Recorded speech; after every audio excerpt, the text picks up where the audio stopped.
moves through life with frivolity. Parties and balls, a life so grand. Little did she know what fate had planned. Ollie, Ollie, the wandering candlewick, chosen by Sybil in her destiny's down. Mystic from towers of paper to the open road, a reluctant cleric with powers bestowed.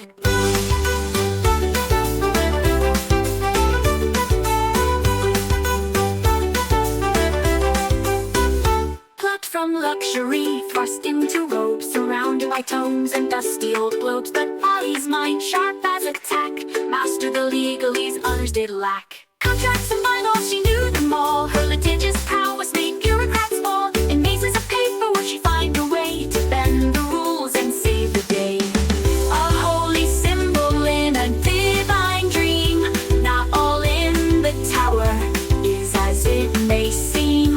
A true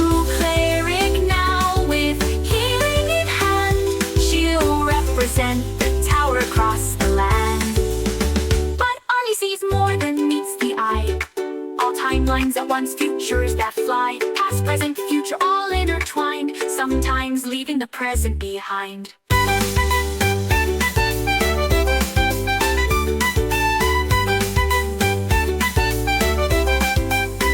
But Ollie sees more than meets the eye. All timelines at once, futures that fly. Past, present, future, all intertwined, sometimes leaving the present behind.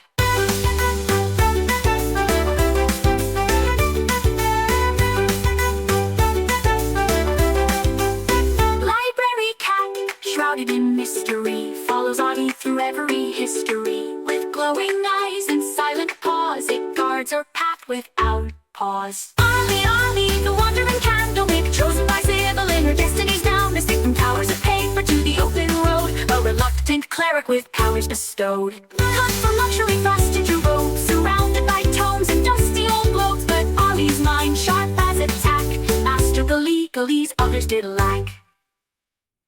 Oh, hoist up the sails, let the winds take a clip. For Thaddeus Turnpike commands his ship. For good of the waves, a sailor so bold, with magical powers and a heart of gold. He-ho, Thaddeus sailed the endless sea, with little Boo-Boo as wise as can be. Through tempest and tide, they roam far and wide, the Turnpike legacy, their unfading pride. From the mighty Turnpike line he hails, with the lineage of captains braving the gales. A scion of seafarers fierce and grand, with the smell on his lips and the sword in his hand. Behold Thaddeus, master of the smell, with little Boo-Boo through heaven and hell. They dance with the stars, they flirt with the dew, their laughter echoes in the ocean's blue.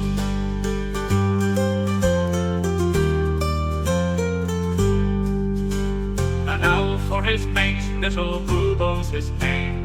Together they soar in fortune and fame. With little Boo-Boo, his talents wrapped in light, they summon the winds and the stars to their fight. A curse of great power, a gift or a bane, Thaddeus wields it with little to fame. A rogue with a charm, a sailor with flair, he faces each curse with nary a care. Behold Thaddeus, the sea's arcane knight, with little Boo-Boo in the pale moonlight. Through whispers of magic and the salt-laden air, the Turnpike adventure none can compare.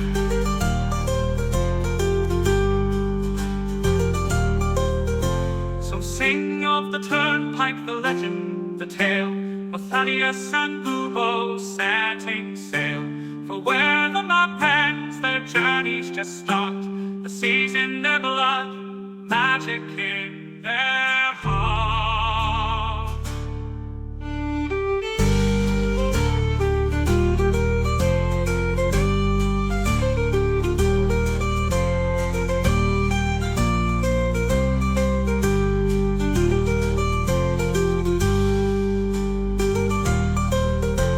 So sing of that Turnpike, the legend, the tale, of Thaddeus and Boo-Boo setting sail.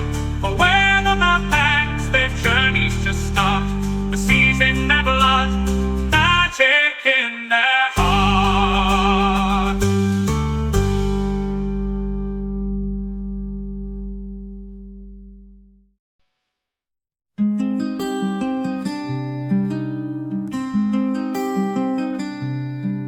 In Solania's fields, a halfling stood tall. Sea gray eyes, a fighter's call. With Fiona's love and Angus' smile, his world was bright for a little while. Oh, Harold Grey with list in hand, a promise made, a journey planned. Each task he'll mark, each dream fulfill. For those he's lost, his heart beats still.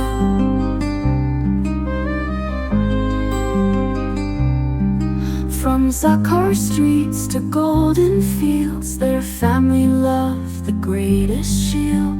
They dreamed of wonders near and far, penned on a list beneath the stars. Oh, Harold Grey with list in hand, a promise made, a journey planned. Each task he'll mark, each dream fulfill. For those he's lost, his heart beats still.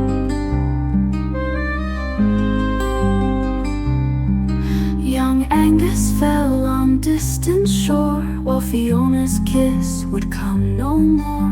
A drunken noble, a vengeful blade, left Harold's world in darkness laid.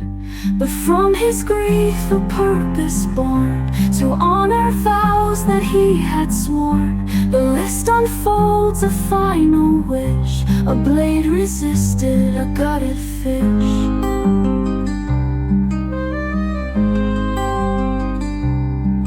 Now Harold roams through joy and strife, to live for three in one short life.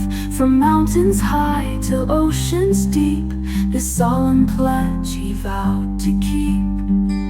With bowler hat and iron will, he faces each task with hard-won skill. For every deed he sees it through, he feels their love forever true. And when the final task is done, when every battle's lost and won, he'll close his eyes, his duty clear, knowing his loved ones drawing near.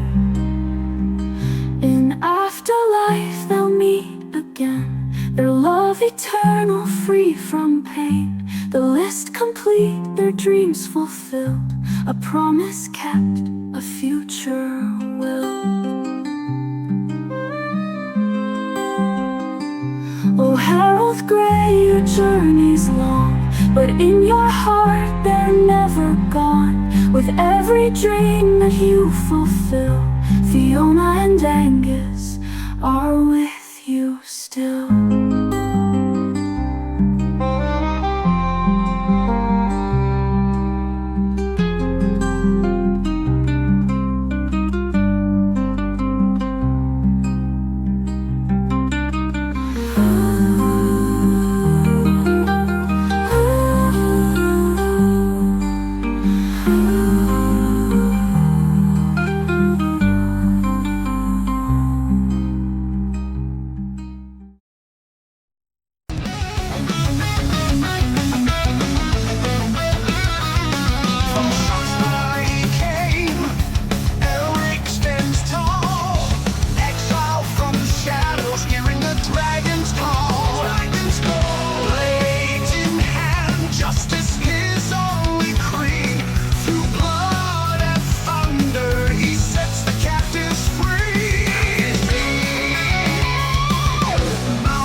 Okay, hello, welcome back. I think I timed that pretty well today. Hello, my name is Nicholas Coy Santillo, and welcome back to You Are Legion, the D&D game where you, the audience, can join in and be a part of the story as the voices inside of the heads of one of our party members. Because in this game, you are Legion.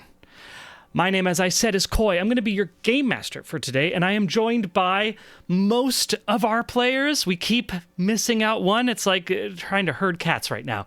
We have Claire Hogan joining us as the Kender Cleric of Knowledge, Arlie Candlewick the Thoid, Michael Keane playing the halfling with a list, Harold Gray, Sam Gilroy returning as the noble pirate wizard, Thaddeus Turnpike, and we have lost Sean Boyd to Las Vegas. Viva Las Vegas, Sean. Viva Las Vegas. We will see you next week. But joining us for his third week is the Legion construct, Kevin the Fight Guy. Welcome, Kevin. Joining us as aspect of Thor Odinson, which is a very awesome, loud, gregarious aspect, I should say.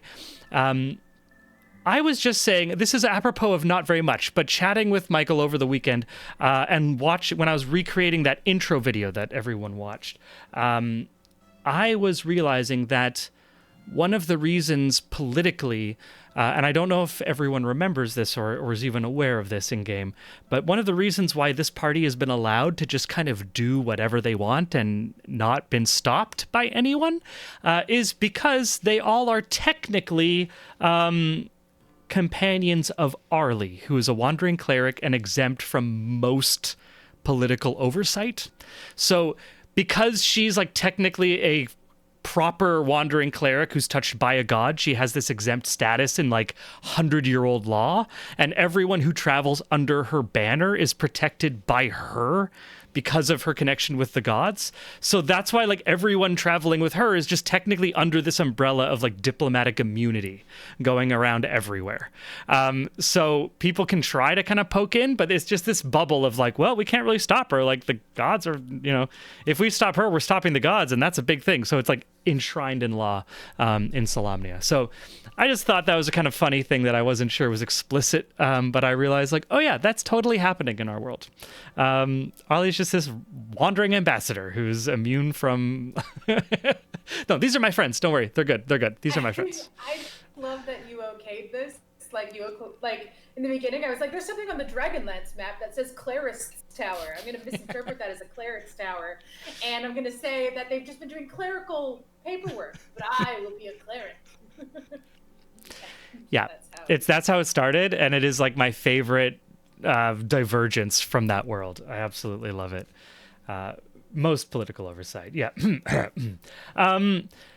Where were we? Okay, so last session, describing what happened in game is the party was talking throughout the evening, trying to plan what to do after they had separated themselves from the main soldier force because the aspect of Thor had shown up and killed about 21 of the 200. So yeah, throughout the night, they stayed up, they talked. During that point, Thad might have been able to recast his familiar and bring Little Bubo back. And at dawn, they decided to set out. So the first thing I'm going to ask Thad to do, because everyone else did it last week, was to roll a straight Constitution check, DC 10. And that's going to see whether you are going to resist a point of exhaustion for staying up all night. What the party did was they, early in the morning, set off to the teleportation circle. And I'm going to activate our map here for our audience. 10. 15, so I passed. Nice. Passed. Touched on a little bit of that arcane energy and were able to keep yourself going. The party went off and traveled through the teleportation circle, where they encountered some zombies and we were engaged in quite a big battle. Meanwhile, Thad decided to stay back with his forces because he had spoken with Jelzuel and realized that although there was quite a lot of gnomish confidence in being able to destroy this airship, the shock to morale was probably best dealt with by having a human hero amongst them, technically their leader in many ways, and much more capable of using charisma in their leadership than the definitely terrifying Aelric. Aelric is good on the front lines, not necessarily good roaring on his forces. So Thad decided to stay by while the rest of the group went forward and continued doing that, marching all throughout the evening. I'm going to just show us a little moment of something that Thad witnessed. Thad, you stayed behind and stayed in defense of this arcane reactor newly activated.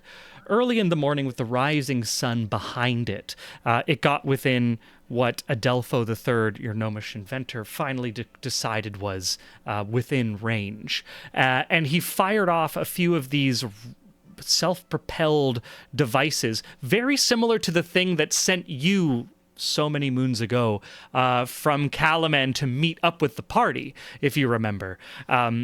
You were kind of strapped to like a rocket and just fired off, and then you had to kind of fall from a great height. Luckily, you have feather fall, so it wasn't a big deal.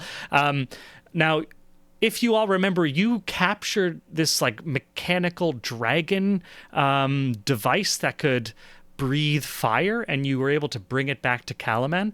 Adelpho was able to reverse engineer that. He basically stripped everything off of it, including the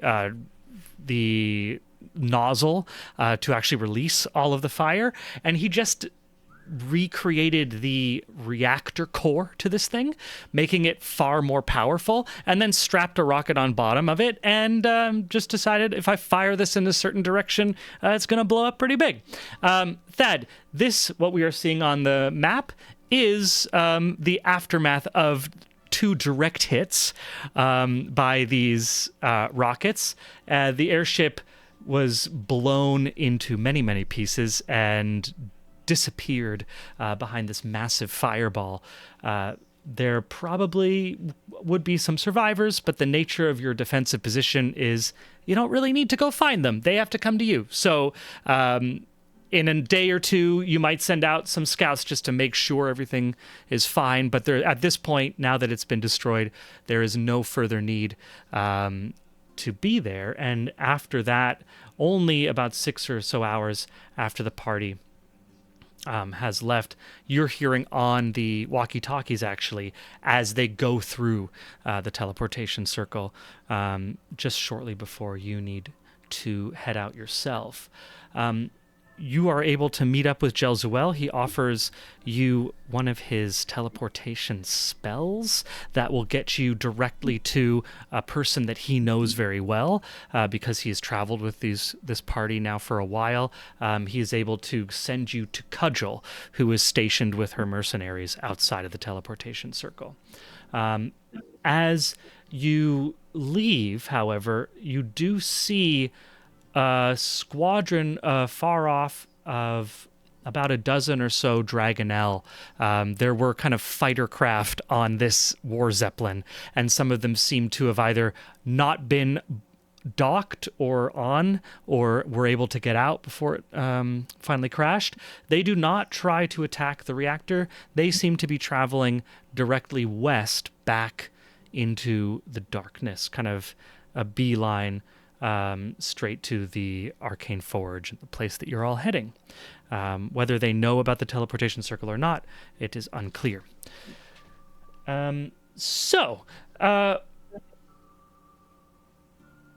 Is there anything else you want to add, Thad, in terms of the nature of that defense and what you were doing during that kind of defensive maneuver? No, Thad just was so thrilled. It was to be part of such a large explosion. Really, I think. So I want to thank the Academy. I want to thank the towers. Nightmare that he went through. That at the other end of it was the complete and utter destruction of the ship that was also carrying sort of his friend and idol, to watch it explode. And I did go to the gnomes, and I wondered if they could make it smaller and mountable to like a ship, like if we could put it on a boat, like if we could make it just a little bit smaller, and if we could like, and if it can only go, surface to air, or if we could maybe something like really just a little bit more compact and maneuverable, if they could work on that. Nice. Yeah, Adelpho was already looking at using the existing cannon atop of the Ethereal Dread for ship-to-ship combat.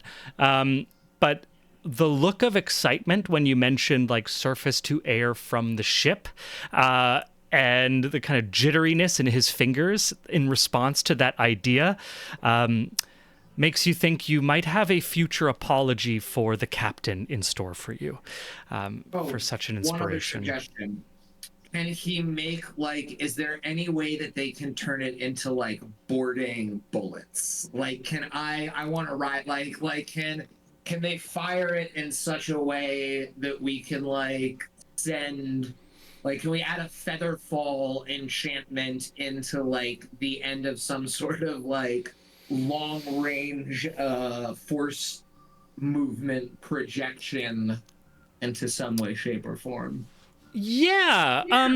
Can you, like, what's the... So basically I'm thinking that there's usually mechanics around copying spells. If I'm thinking what you're doing is you're kind of doing the inverse of that. What you're doing is you're, like, transcribing this Featherfall spell for...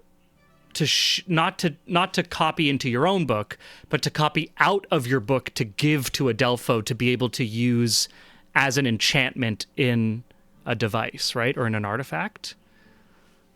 Yeah, I see if there's any way that they can work the magical energies. I'm just like, let the gnomes tinker with it. If it ends up being parachutes, I've just had so far over the course of this campaign 2 great successes of being launched by gnomish equipment to the rear of an enemy.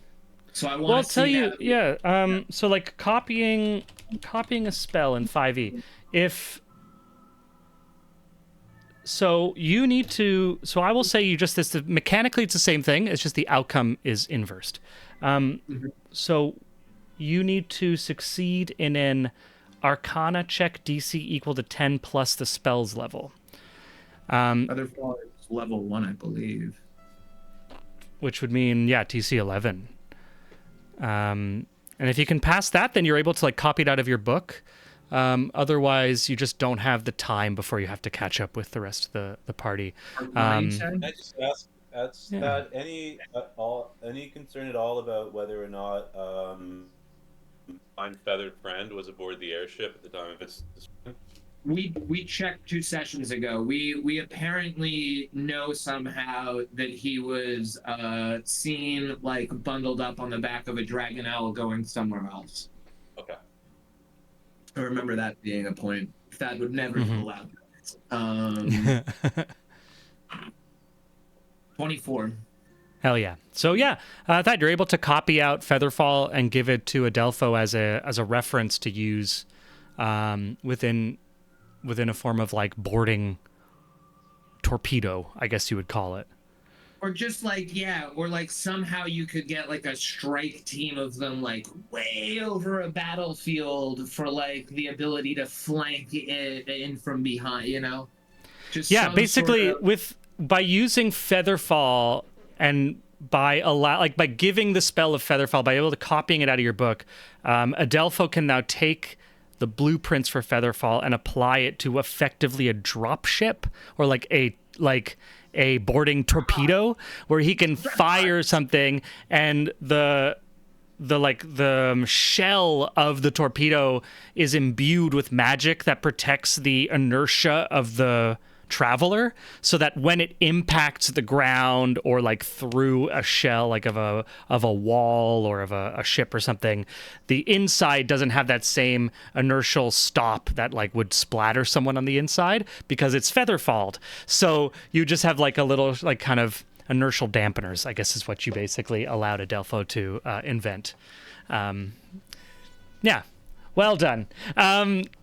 Yeah, then you are fired off and following after the party, which brings me back to the party themselves. We're gonna come back to see this, but I want to catch everyone up kind of what we were doing. The party traveled into a secondary warp gate because the primary warp gate seemed to have been deactivated or disabled, unavailable in some way.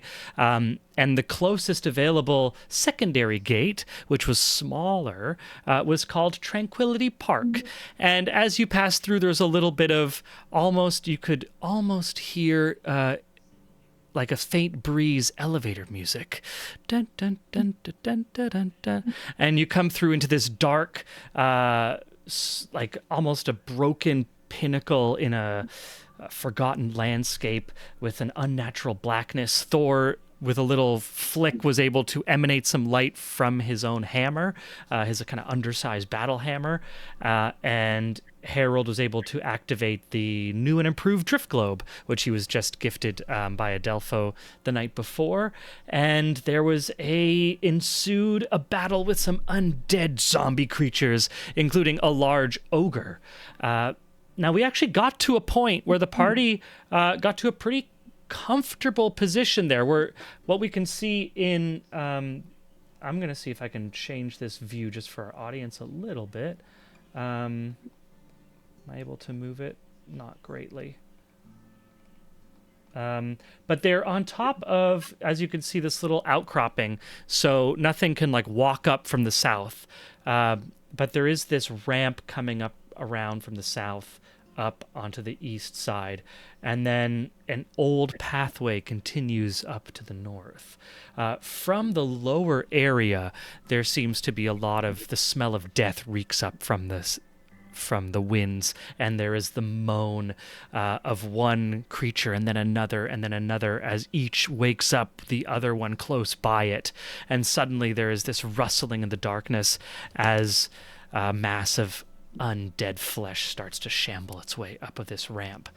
Now, for a smaller level party, this might be a problem. For our heroes of Vogler, the defenders of Vogler, the champions of Kalaman, the emissaries of Zivelin, the protectorate of Legion, this is no match for these heroes. And they were able to quickly clear out the space on top, and then our cleric was able to activate a terrifying circle of fanatical fae hippie spirits in her spiritual guardians that created a what did they look like? I mean, are they hippies? They're Kender ancestors that are like they're her spirit guardians. I mean, they are fae technically within the spirit guardians thing, but they right, are yeah, but they're Kender, like they look like Kender partying as if her ancestors party, and so more like hobos than hippies, I think.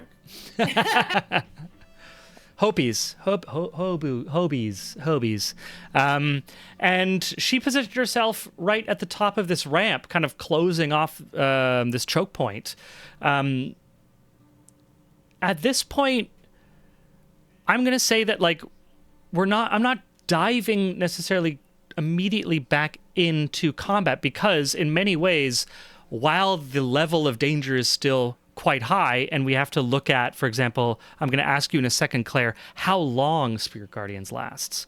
But as long as Spirit Guardians last, that entire section is closed off. The other members of the party are watching the north. And so there is this moment of action, but enough time to kind of consider what's next. And it is within this state of like, okay, this is a defensible position as long as we're kind of active in it. That pops through.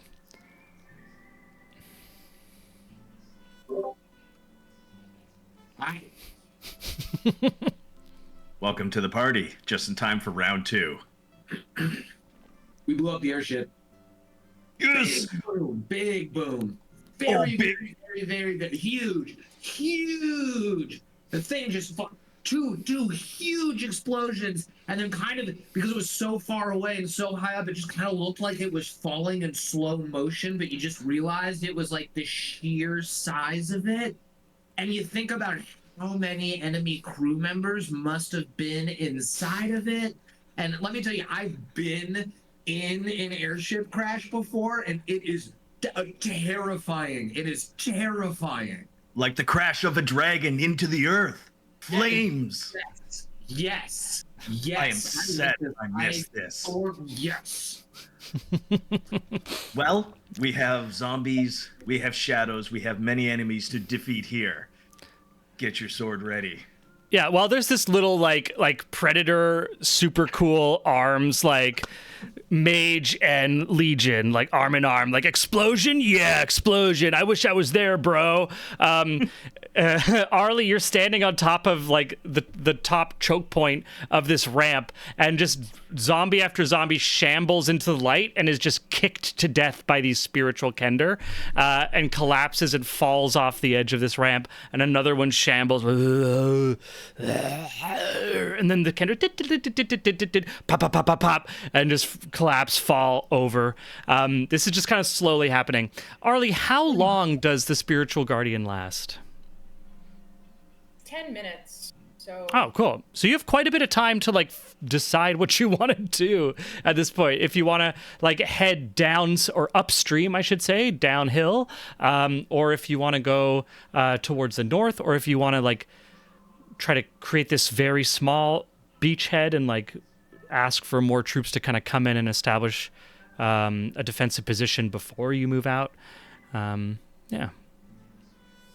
I guess I'm just curious, like, we're in combat, correct? We're still rounds. Those are all our bad guys that I can see on the map. I'm saying that like while we're talking for the next second or so, or for the next couple minutes, as deciding, and like we can communicate in character for this as well. But you've proven yourself through the first 3 rounds that individual zombies in a row are not a problem. So I'm not going to have you roll every single like turn to attack. At this point, I'm kind of assuming this is like an active dialogue in combat. So like Aelric is standing at the north, slashing and just being like, "Well, what do we do now?" And Arlie is kind of staying there casting her magic. Everyone's like, zombies are just going down left and right. But this is kind of a dialogue scene because you've proven yourself so capable. It's a waste of time to try to go one-on-one through these zombies in this scenario. So Harold, okay. I have a plan, and I use my mage hand, recalling what Adolfo told me about the light attracting the undead. I use my mage hand to position the drift orb directly above Arlie. Mm-hmm.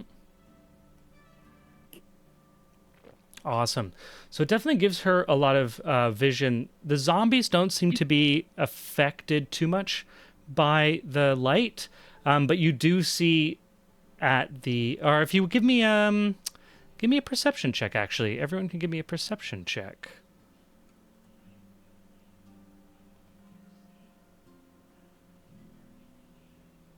DC. Tell us the DC. Take the fun out of it. DC is. Don't tell us the DC.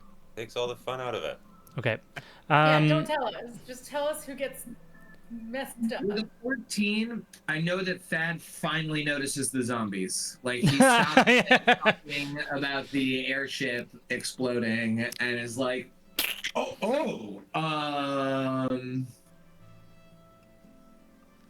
love it. Harold, nat 20? Nat 20. Yeah. Amazing. Harold, Juniper, Legion, you all see as the light goes, as the glow globe goes over Arlie and kind of the center now of this light, this like sunlight expands out. Aelric is busy just chopping through zombies and turns and notices Thad and is like, "Oh, Thad, you're back. Great." Like, and Thad, you're kind of like just talking about the explosions. Then, oh, right, Aelric's here. So you don't really notice what's going on at the edge, the peripheral of this light. Harold, Arlie, and Thor, you all notice at the peripheral of this light as it moves, as the drift globe moves, at its peripheral aren't just wisps and tendrils of like dark smoke and fog, but more of these wispy wraith like creatures that were first there when you arrived. There was 3 of them, if you remember, these shadowy creatures. They're staying just outside of the sunlight that is being emitted. So there seems to be more of them in the darkness. Is the light holding them at bay, or Yeah, the sunlight from the drift globe is. Yeah. that'll be definitely going to rely on the sunlight more than my lightning. But we should press on, but we also need to make sure that should worse come to worse, we have a defensive position here to retreat back through if we're unsuccessful at the forge. Yeah, Arlie, what were you saying? You had something that you were wanting to say also. Just gonna dramatically be like, right, we're kind of protected for the next 10 minutes, but we should choose direction, and I really have no idea which way to go. Either way, for the next 10 minutes, the hordes will be slightly at bay. They cannot handle quantity. I was like, we'll be fine for the next 10 minutes as a zombie just kind of collapses under some spiritual fae, and Arlie lifts her magical war hammer that shines with an ethereal light, crushing its skull. So we could just decide what to do now. Crunch, crash, slash is what's kind of happening around the party here. Does anybody here know exactly where we go from here to get to the forge? Anybody have a map? No. Knowledge. I am Ideas. going to say that with Harold's natural 20 perception, because it's a natural 20, and you gotta honor those, Harold does see a very dim light in the darkness, and it is the type of light that in a normal world in the material plane might be anything from a fairly near candlelight in the woods to a far distant fire to a window or like a light from a ship on the horizon. The distance is totally undiscernible, but the fact that it is the only light out of that perimeter of darkness makes it something that Harold picks up on. It's like seeing the stars move, all the lights that are nearby, and there's this one fixed point of light in that darkness that isn't a reflection and it doesn't move. And Harold, you pick up on that coming from the north.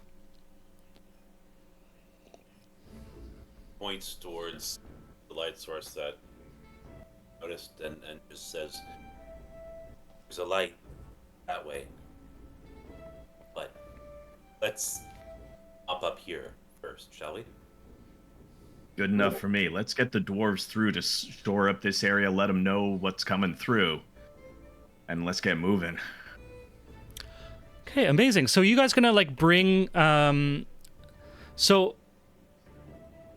if you guys want to bring the dwarves through, like Cudgel and like her team, they can definitely shore up and create some defenses on this like top anvil that you have here. It's a pretty like easily defended position with those choke points and the high ground. Though you do there, I'm gonna give me a. I'll ask people for a intelligence or Arcana check.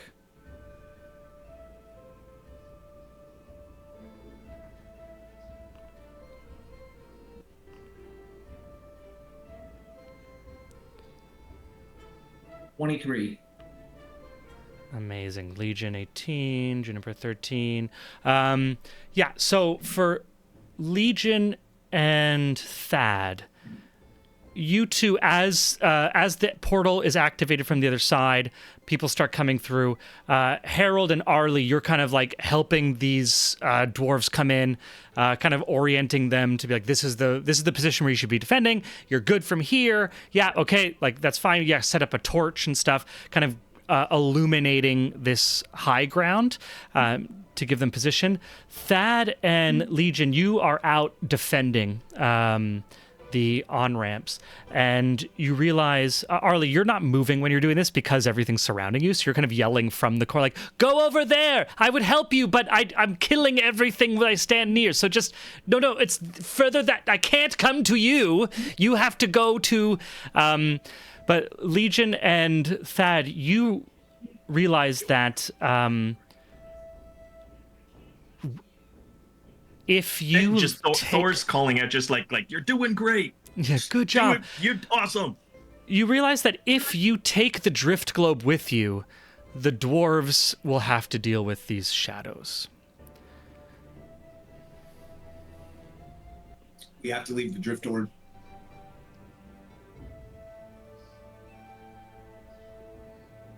Can we get another one? I don't think there is another when there's only one of them. The last one was exploded, and then Adelpho gifted this to Harold. The dwarves are, so these are like your friends. These are like your mercenary friends who are just coming onto this side of the portal to defend this side of the portal so that more allies can show up later. Because it's like you want to be able, it's like a beachhead almost, like defending outside the elevator so that other people can come up the elevator effectively. Cudgel and everyone. So Thad, you say you have to leave the drift globe. Harold, we have to leave the drift globe.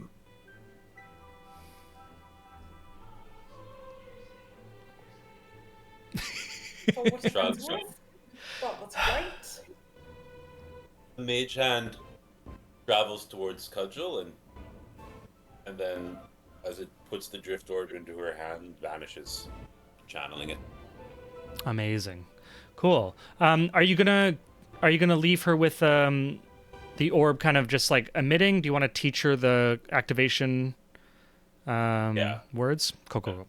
So she's able to speak the activation word, and it's able to float. I think it's like 5 feet in the air by itself. It floats now in the center of this space, illuminating the teleportation area and all of the other dwarves as they come in. And the dwarves are able to set up a strong defense before the end of your spell, within 10 minutes, Arlie. So if you want, you can, while that spell's still activating, kind of use the end of that time to head off to the north. Unless you want to like wait to prepare anything before you go. You can also, like, now would be a time to like ritual cast things if you wanted potentially, or cast things that take, some minutes or whatever. All right, I'll look at my character sheet, but otherwise I will. Is the idea to move the character token up to where Harold? No, wait, Harold's not moved on the. No, I don't know what the. We don't have to worry about the character tokens, really. I just wanted to kind of bring it back to, we're just establishing, we're kind of shifting a little bit into Theater of the Mind for a minute. Okay. Is there any light healing that we can do? And what do I need to do to regain my uses of Shatter? Because it says 3. Basically, I can do 3 times per day. Yeah, per day. So that's per dawn for you. Okay. So you would have, because it's a new day, the one that you did when you first arrived, that would have been reset. So I can't remember how many you did in this last battle. Was it 2? So you still have 1 left today then. Yeah. Okay. Cool. So like Cudgel and their team like take up the front ranks and start hacking away at zombies as the party kind of steps behind the front ranks, takes a minute to like actually breathe for a second, and not be in active combat for the first time in like 10 minutes of just nonstop zombie slaying. And as everyone kind of takes a moment, checks their wounds, wipes their blade, I'll say the one thing that is very clear is that Harold looks very tired. You can describe Harold if you want any specific, or people can roll if they want to kind of do, I would say it's a medicine or insight or perception check, depending on how you want to investigate. And then I'll allow Harold to describe it as he likes. Yeah, so Arlie will give Harold a casual medical examination. Just 1 second, Harold. Just open up. Just don't mind the part. Yeah, I just thought maybe that looked a bit rough.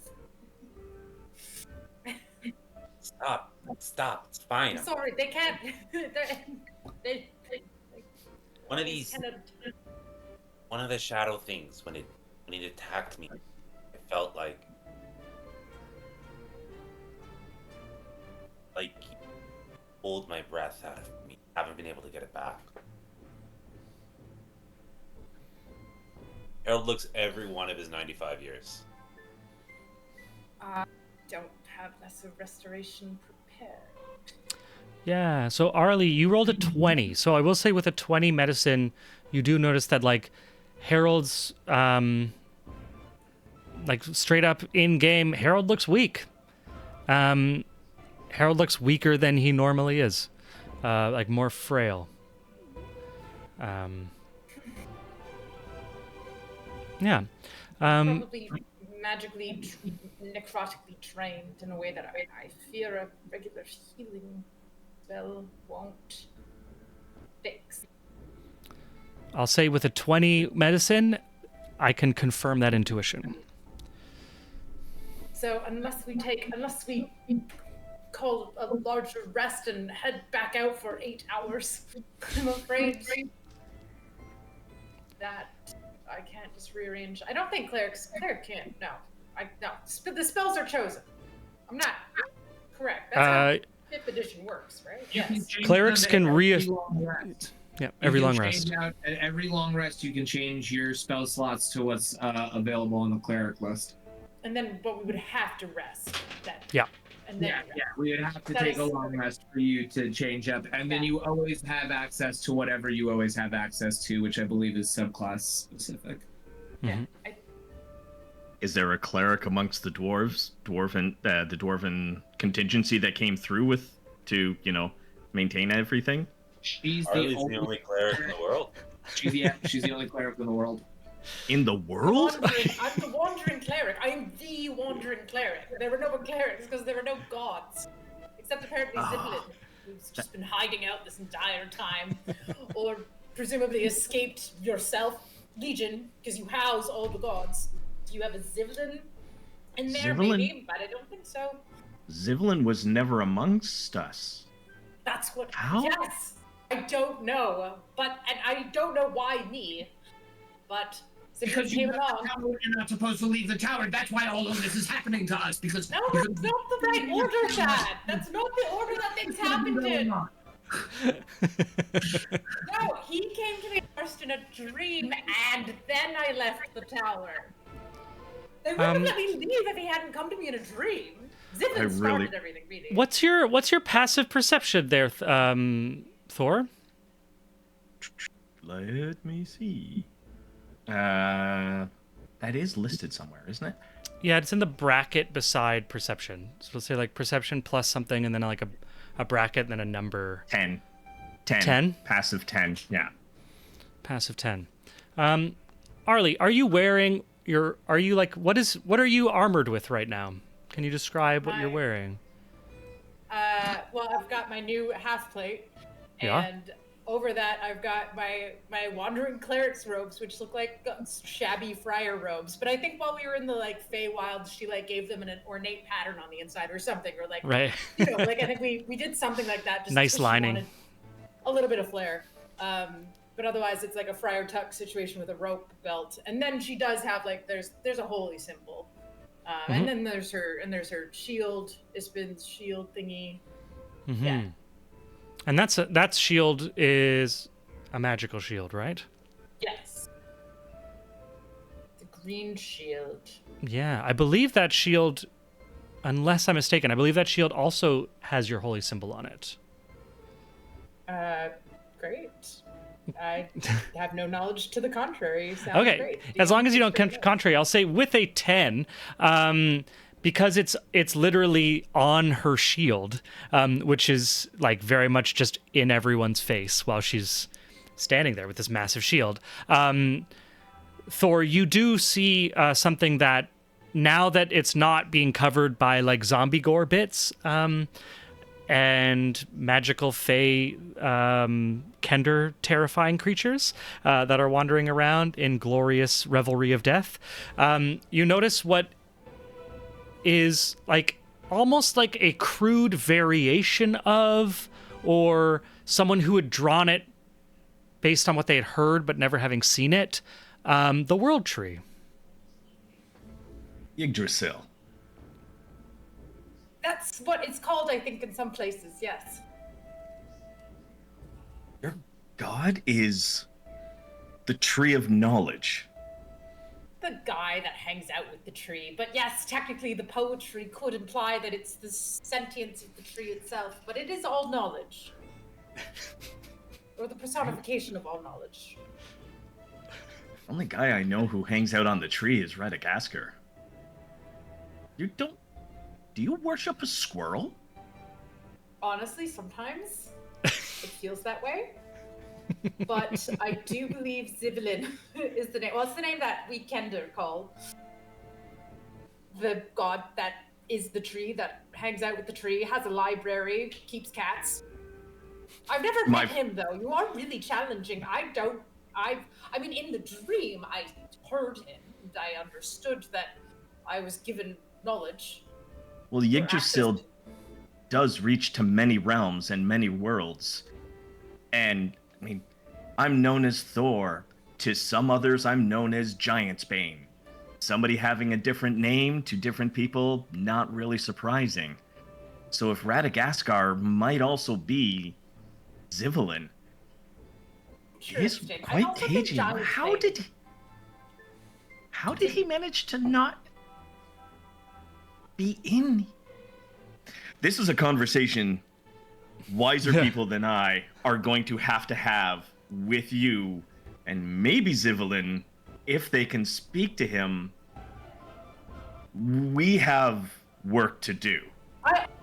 Amazing. I would have chosen someone that could do basic arithmetic, but he didn't. He chose Amazing. With that, Aelric is... Zivelin is wise, and I'm sure he knows what he's doing. Aelric is standing there having like cleaned his blades of blood, and he's like, enough talk. Let's get back into it. I have to do it's kind of like, it's almost like a Kronk voice. I don't know why I'm giving Sean Boyd like a Kronk voice from the Emperor's New Groove, but it feels like it's appropriate. So it's out of love, Sean. Please, just know it's out of love. Yeah, I don't like politics. So I am going to, as we kind of jump forward and the party's going to make its way towards this light, I just want to remind our viewers and our party, because they are going to be helping to control Aelric as we move forward for this session, what his powers are. Yeah? So I'm going to like roll for it. There's a default, just basic attacks. But if anyone's like, hey, that's the thing that he can do, he should probably do that thing. I hold you all accountable, including the chat. So Aelric is a blue dragonborn. He is a level 8 battle master. He has maneuvers. He has grappling strike, menacing attack, riposte, commander's strike, and sweeping attack. Those are... he gets to add a D8 and do some stuff with those. He has the chromatic infusion as a bonus action. He can touch a weapon and infuse it with any damage type. That's acid or cold or fire or lightning or poison. And then it gets some additional 1d4 of damage. Maybe more now that he's higher level. He's also able to make himself resistant to any of those same types of damage. Acid, cold, fire, lightning, or poison. I think it's just for like it's a reaction. He can give himself resistance to one of those things.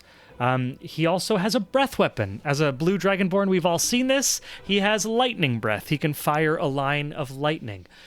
He also can choose, instead of using his lightning breath, to use a roar. I think this is instead. Yeah, it uses his breath weapon trait. He roars, and every creature nearby has to roll a wisdom saving throw or be frightened. And Aelric has used that to very good effect in the past. So that's basically the kind of abilities that he has. Happy to remind everyone, I've given everyone access to his character, our players, and he's also available. You can access his character sheet through our website at yourlegionshow.com, I believe, if you want to go check out his stuff. His default is that he carries 2 longswords, and he swings a lot and does a lot of damage. We have a little homebrew rule where we're allowed to attack with our offhand weapon as a part of our action. So that gives him, with his extra attack as a fighter at level 5, he gets 4 attacks per turn, which is pretty powerful. That being said, the party... Harold hands his pack to Aelric, who just kind of throws it in his pack. Yeah. Oh, yeah. Aelric could definitely carry it. A wallet into a grocery bag almost. Yeah, phones, everyone, phones. Give me your phones. I'll carry these. Yeah, exactly. Awesome. Aelric's superiority dice, I believe, are in his features. Yeah, in his active abilities under features. He has 4 out of 5 left for his... and he also, he has second wind, he has action surge because he's a fighter, and all that good stuff. Amazing. So the party heads out into the darkness. Now, they still have light because Arlie is shining light with her Kender protectors. So if everyone stays kind of close to her for a while, it's for the last couple minutes of this spell, it's actually very safe. Thor's hammer is still illuminating light, but as you get out of the daylight range, the shadows start to be among those attacking you. Now, with Thad, with Aelric, with the whole party, as we established last session, moving quickly and not necessarily trying to bog yourself down with any one enemy through these zombies and shadows. We're not going to go moment by moment, foot by foot of that encounter because you're high level and you can do this. I believe in you guys. You can totally do this. So you hack and slash your way. I would like to just say, just for the sake of it, I'm going to go around the circle and let's have a little cinematic, awesome, cool thing that you can describe as something that your character does. So we get a little montage of what it looks like as we travel through this hack and slash moment.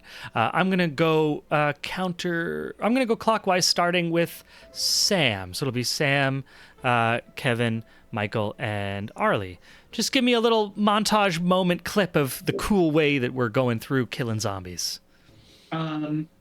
As a horde of zombies sort of like comes down on one thing, I don't think I've actually done this because there hasn't been a group of people yet, but I just sort of cleanly pull out my rapier. I flick my staff on the ground, and this shadowy fire leaps onto the blade, and when I stab it through the eye of an incoming zombie, flames just shoot out at the back of the head and burn a bunch of other zombies in the crowd as we run through. Crazy. Epic. So just like one wound and then just worm flames kind of flying everywhere and burning all the surrounding ones. Very badass. Thor, what does it look like as you're running through? Thor's definitely going Vanguard on this one, and he's constantly going for the biggest threat there is. He may or may not be trying to one-up and or challenge and or keep up with Aelric. Going for the biggest, baddest, okay, in that case, as our guest, I'm gonna let you do a double dip here. So tell me the cool shit that Aelric does, and then tell me if Thor, and then we're gonna actually roll to see if Thor can outdo it. Oh shit. So so let's say Aelric definitely, he's got 2 of the shadows. He manages to pierce one, swings around, grabs the other one. As he's finishing that one off, the other shadow's coming up behind him. I managed to swing clip the shadow and the zombie that was coming up behind it to knock that off into the distance, saving Aelric, who obviously needed saving in that moment.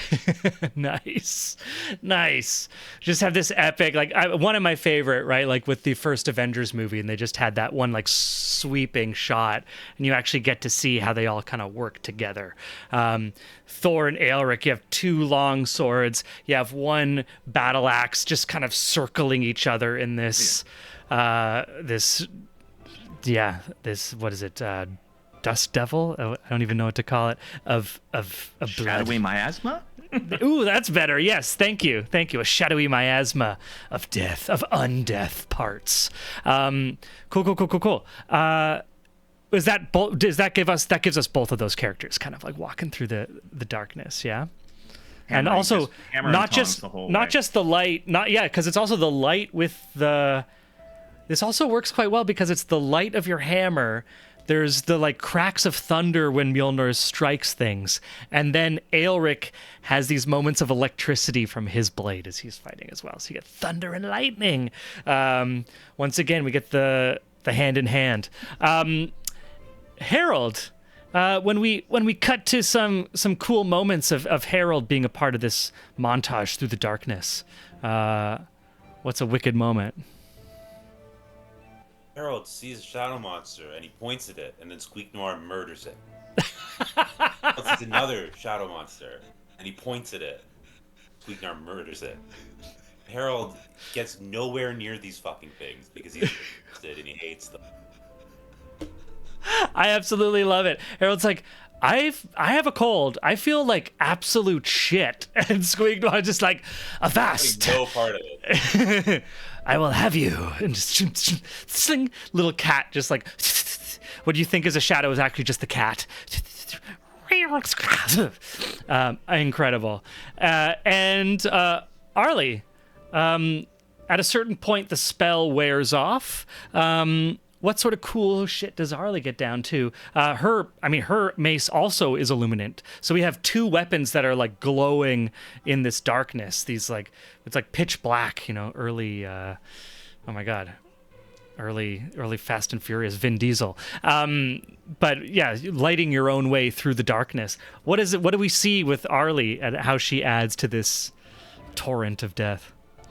I think that because all the Kender were like partying around, in my head I picture that like you just see them, you can't hear them, but she can hear them. Like she can hear all the spirit guardians, but no one else can. That's amazing. So she's just like humming the drinking party songs that they have been, in her mind she's been listening to for 10 minutes solid. So she's just like, hi, diddly-i-di-do, down to the ducks we go, drinking wine, and just like swinging the That's. And she's also like, that's incredible. And Arlie's like 3 foot or something, right? So Arlie's like kind of lower than a lot of these zombies. So it's just like, da-da-da-da, and like out your ankles go, crunch. And then like they fall. They're like, and a bash. Like, da-da-da-da-da-da-da. Incredible. This terrifying little Kender cleric clinking with her armor too, because like very much not quiet in this half plate armor. It's like chink and clinking as she's singing to herself, making wander to and fro we go, remember to write your mother, like just yeah, on the rhythm. That's so basically there's like only the sound of growl and then just like sling sling and then this little Kender voice and over the hills and over the bows. Incredible. And that's how we spend a bit of time as this party just travels along this derelict black path towards the light in the darkness. At a certain point, you find yourselves next to a cliff face where it falls deeply off, and you almost one of you almost steps into it, and is actually Squeak Noir, who kind of reaches out and says, watch that last step, it is quite a doozy. And you realize that it just falls into nothingness. But because of the darkness, it almost is like emanating a blackness. So even the lights from your weapons don't seem to permeate. It's almost like when you have a light over black water, where like the black water just kind of sucks up the light. So what seems to almost be like, oh, I guess the ground is just covered in darkness. No, the ground is just gone and there's darkness. And you travel with this cliff face at your left, walking north for a little while until you come across the beginning of a stone bridge that crosses this massive chasm. And at the other end of this stone bridge is the light that you are aiming towards. Looking down the stone bridge, you see it is well over 100 feet, about 150 feet at least across. And I'm going to ask everyone for a perception check as they look down across this bridge.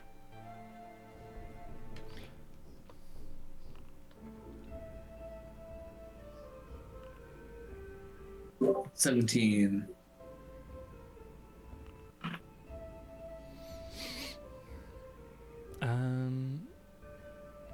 Amazing. I think so Harold, Thad, Thor, you see it more because Thor looking for the big baddies. Like there's been more than one ogre zombie that Thor's been like, I'll be back in a second, and just like doesn't need to go in that direction, but I see a big thing I want to crush.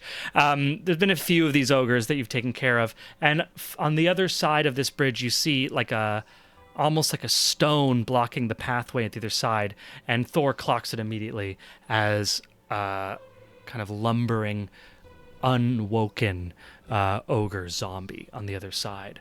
And then you are pulled closer in depth, and Aelric, Juniper, all of you actually are able to see in the center of the bridge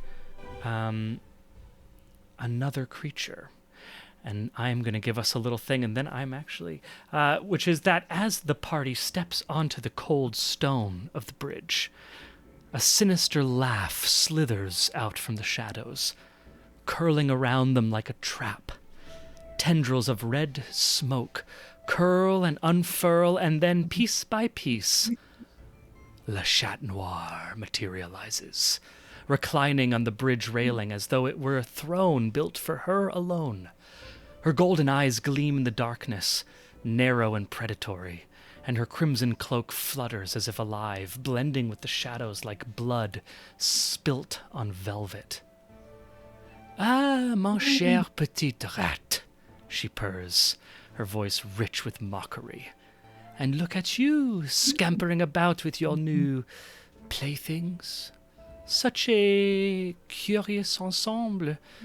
I must admit I am intrigued. Her gaze sweeps over the party before landing on Squeak Noir, her grin sharpening to something almost feral. Tell me, cher Noir, is this little troop meant to replace me? Or is it her? She gestures a clawed hand toward the party's feline companion, the library cat, her eyes narrowing with venomous jealousy. You've traded Le Chat Noir, Le Chat Rouge, moi, for this chaton? How quaint! But tell me, mon amour, does she fight with the grace of the shadows? Does she scheme with the precision of a predator? Or is she merely another stray you've picked up to fill the void I left behind? Squeak Noir stiffens, his paw tightening with his rapier. Her smirk falters, golden eyes flashing with something raw.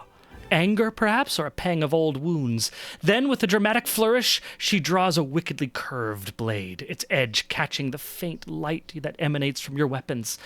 And yet, you still haunt me, mon petit rat, always skittering through my thoughts.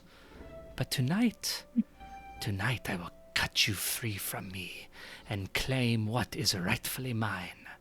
An eye for an eye, un cœur pour un cœur, no? And her form begins to shimmer and fade, leaving only a disembodied grin lingering in the air, a sharp crescent of malice. En garde, she whispers, her voice echoing from every shadow, every corner of the bridge. And as the zombies start to curl up behind you, forcing you onto the bridge, I'm going to ask for us to roll initiative.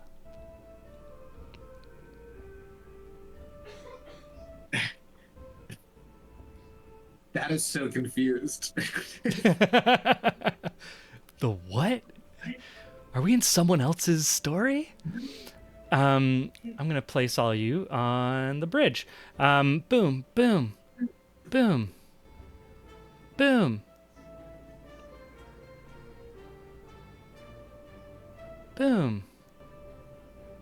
Does everyone see their characters? Yar. I don't see me. Oh, I don't have Legion. I don't have Legion. Boom. And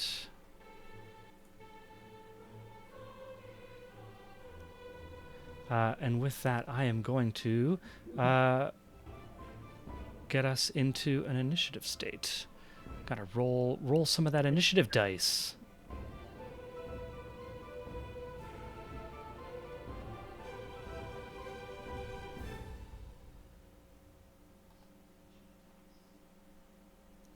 All right, I want to make sure everyone is visible. Everyone sees everything.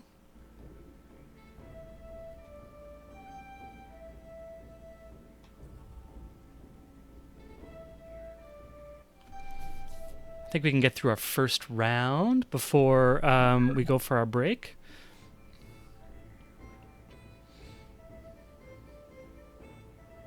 Oh, I need to roll for our little friend Squeak Noir.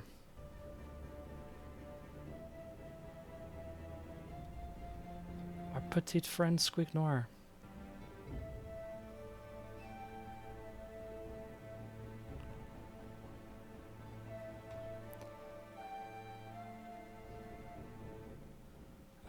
Okay, is everyone... We have Harold, Thad, Aelric,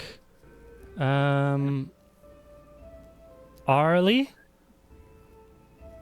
Were you able to roll for initiative? There we go.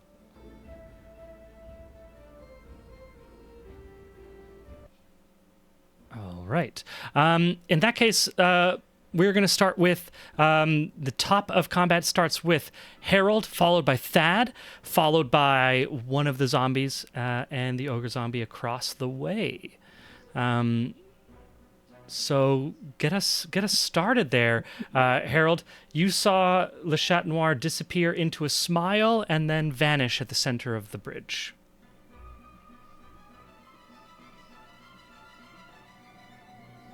Okay. Let me ask you something. Action economy. Is using an object a bonus action or an action? You do get one free action object interaction per turn. That does not count in action and does not count a bonus action. But it's, it's like opening a door is free. Drawing a sword is free. Like that kind of thing. So what Harold does is his backpack is Aelric's backpack. Mm-hmm. Reaches up and grabs Thad's water flask. Okay. At the same time, pulls Thad back, so Thad is standing just at him. We're cheating the positioning a little bit here, but none of us. Yeah, we can adjust the position. I just threw you there, so we can. I think the only thing I would say is that Thor has to be in the front because he established. I want my position. I'm keeping up the back. I'm facing the zombies behind us now. Okay.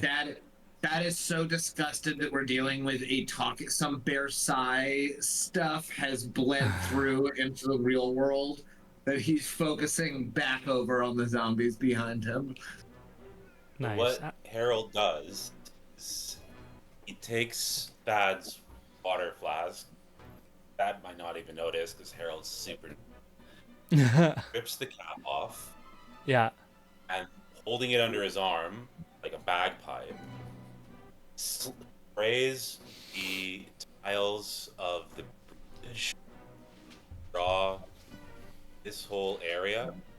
Yeah. Trying to draw with water, and then for my action, use shape water Cool.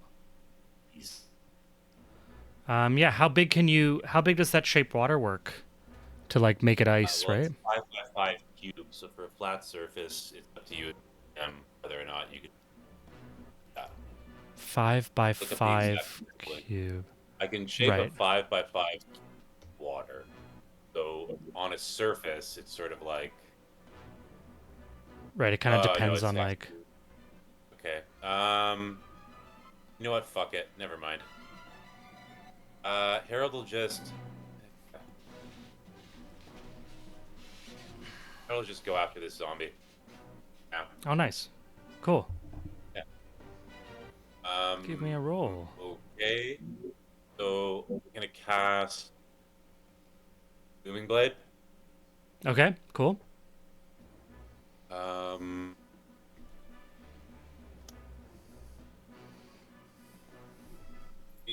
Why am I not? Oh, Combat HUD.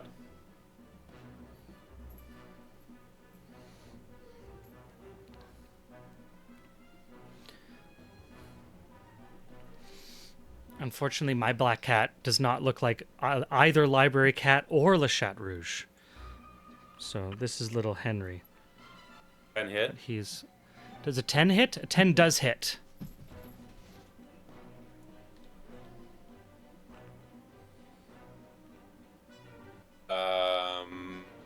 So 2d. I think the 1d4 is the poison on it. The 2d6 is the poison. On it. How do So I it's... see what that was. just click on the math. Like there's the mathematical Okay, yeah, so function. 5 piercing. Cool.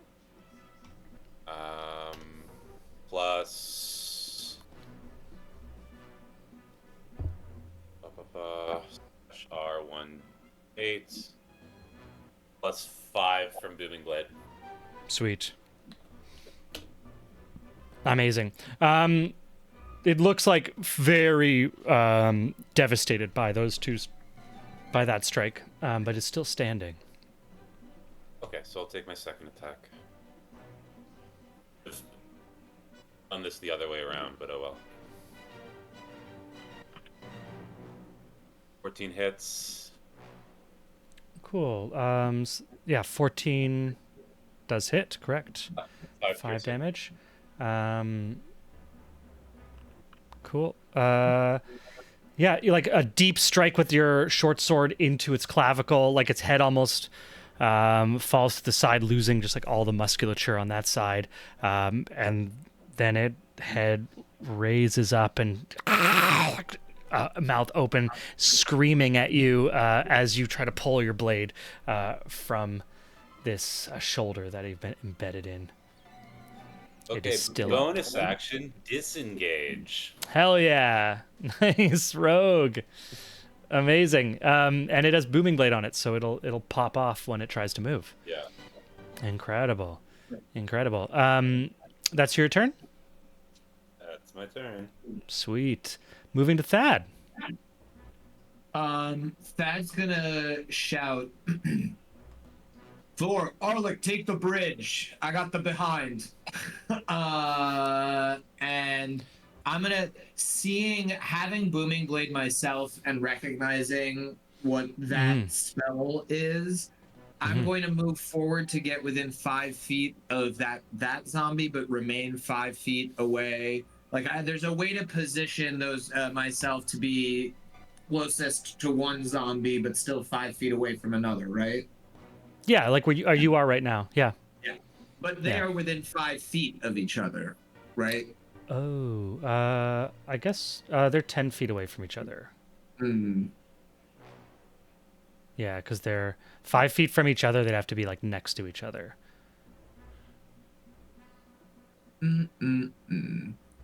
Okay.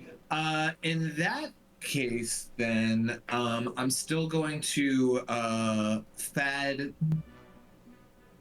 clicks his staff against the stone ground, and as he recites his magical incantation, what spell slot level do I want to do this at? Sorry, there's a choice.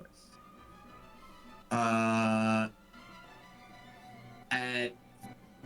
3rd level, he's gonna incant, and the shadow, whatever shadow he was casting from whatever light source we have, just disappears, snaps up into the staff for a second, and then in his free hand now turns into sort of his old axe for 2 seconds, and he just slashes down, reciting now Booming Blade right after it as part of his first attack, because I can cast a cantrip as one of my 2. Cool. Nice. Wizard power.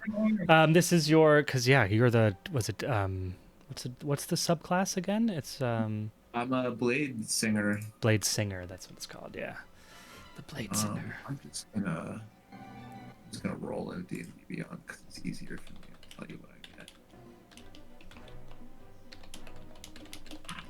get. Does a 26 hit? Yeah, very, very much so. All right. So from the 3rd level, Shadow Blade, gonna be 3d8 psychic damage plus the Booming Blade 3d8, which is going to be an extra 1d8, so it's 4d8, but it's thunder damage and psychic damage respectively. Thunder and psychic. That's good. So those will both hit well. How much damage is it total?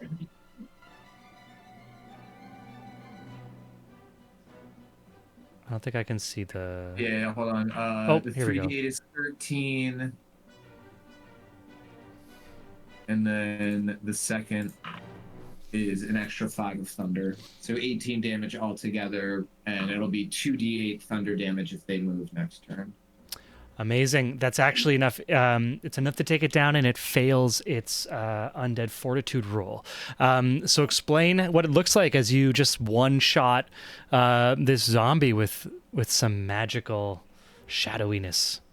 It looks ridiculous. Like, the Shadow Blade has no weight to it, so it doesn't really matter what shape it takes. So it does look like a little bit comical in Final Fantasy X to see this, like, this big Shadow Blade come up, and I just cleave. I mean to, like, lock it in place, but the blade gets so comically big, actually, like, right before the strike hits, that it just cleaves the zombie, like, full, like, from shoulder blade across to hip, and the top half just sort of, like, slides off, because it's also, you know, a blade of pure shadow, so it's probably, like, you know, are there as thin as an atom, right? Yeah, I don't know. It's as thin as a shadow. An incredibly clean slice.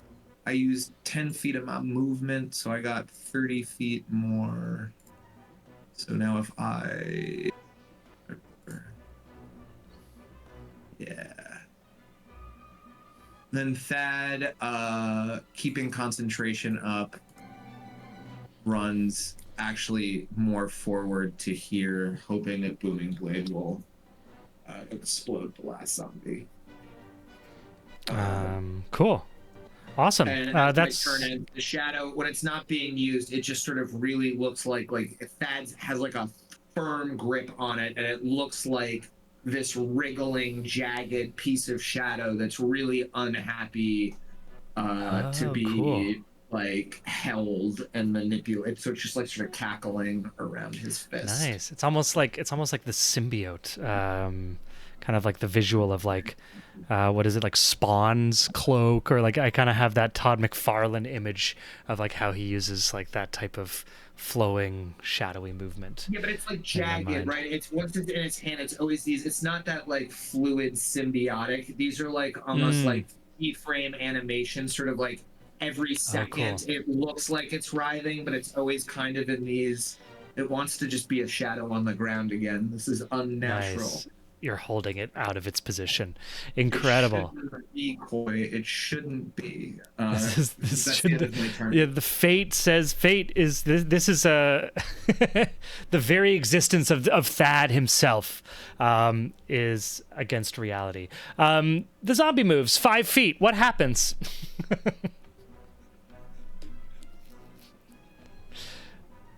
How much damage does it take from Booming Blade? Mine or Thad's?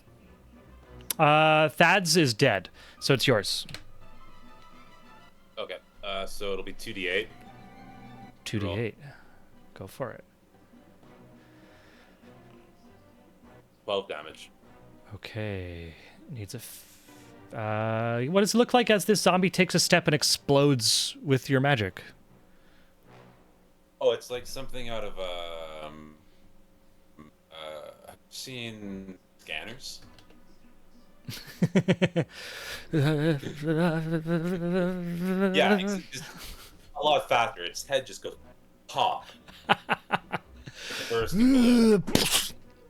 and its legs momentum still carries it forward, stumbling as it just falls off the side of the bridge into the darkness below. It's amazing. Yeah, it just takes those extra few steps and then just like teetering and then That's over. coming out of the head holes, Just massive, Zombies 10-foot have tall. circulation, no? Yeah, why not? It's cool. In this moment, they do.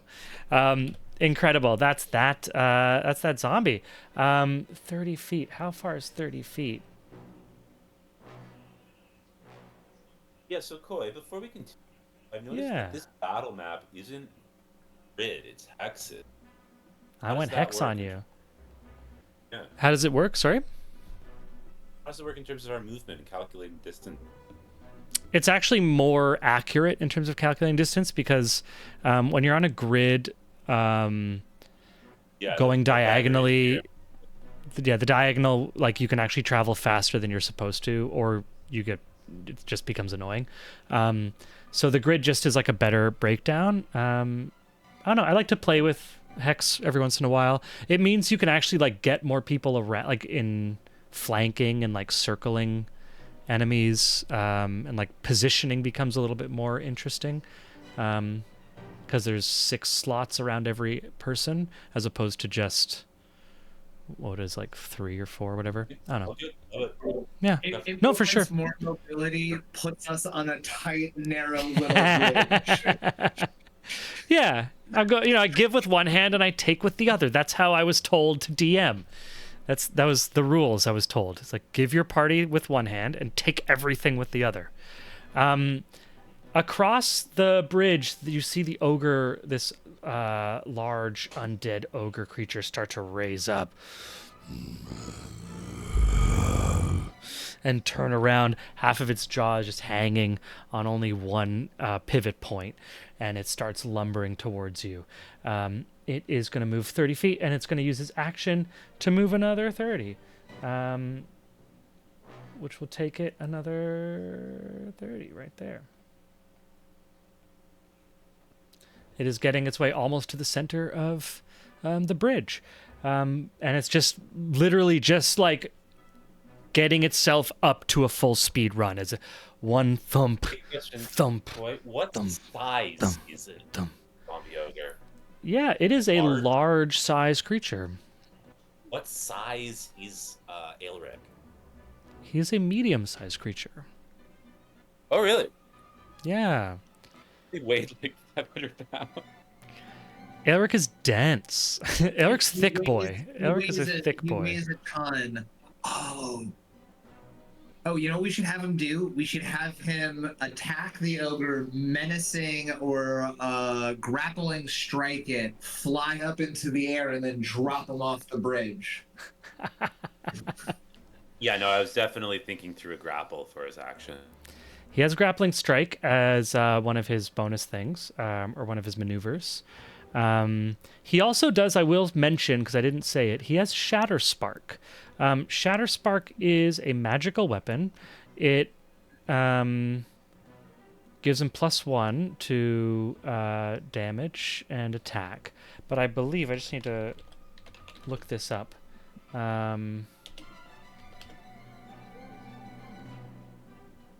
Or Shatter Spike, is it called? Whenever you hit whenever Aelric hits an object with Shatter Spike, the hit is automatically a critical hit. And it can deal bludgeoning or slashing damage to the object, his choice. and non-magical damage does not harm the weapon. That's the magic he actually. That was the weapon that he was gifted by our Aelric led aspect of Nung Coepi, I believe, in the Fey realm. Who was I believe Cody when he was playing with us, and he gifted everyone some magical weapons and items. That was the one that Aelric got. It is the Explode Statues longsword that he used it for. So yeah, it is Aelric's turn. I am going to actually say that now is a good time to take a break. We'll have 12 minutes once we actually go on break, because we'll do the whole. I'll put it on replay so that we have a little bit of time to come back from our breaks. But this will give an opportunity for people to think about how they want Aelric to act in his next turn. So until then, we'll be back around 9:17 or so. Thank you so much, and we'll see you soon. Do. How do I? The DM just described to us how Aelric can damage objects.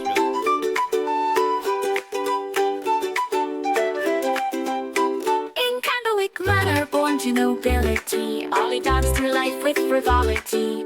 Parties and balls, a life so grand. Little did she know what fate had planned. Ollie, the wandering Candlewick, chosen by Sybil in her destinies now. Mystic from towers of paper to the open road, a reluctant cleric with powers bestowed.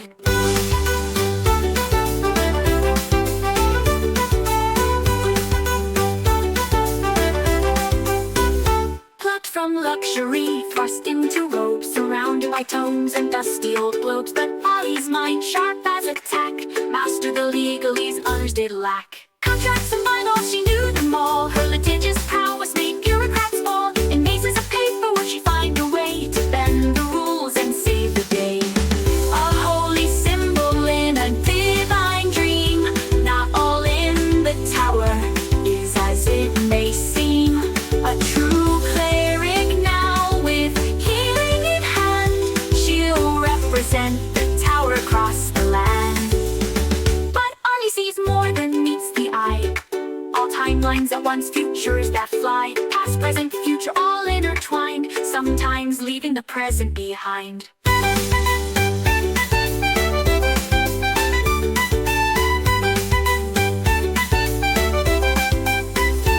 Ollie sees more than meets the eye. All timelines at once, futures that fly. Past, present, future, all intertwined. Sometimes leaving the present behind.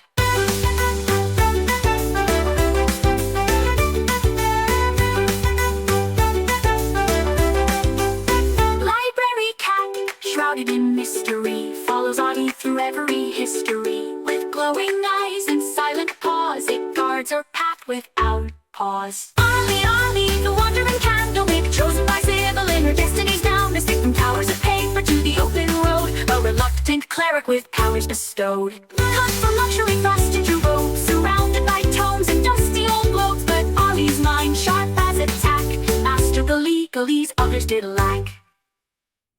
Oh, hoist up the sails, let the wings take a clip. For Thaddeus turned, I command his ship. For good of the waves, a sailor so bold, with magical powers and a heart of gold. Behold, Thaddeus sailed the endless sea, with little Bubo as wise as can be.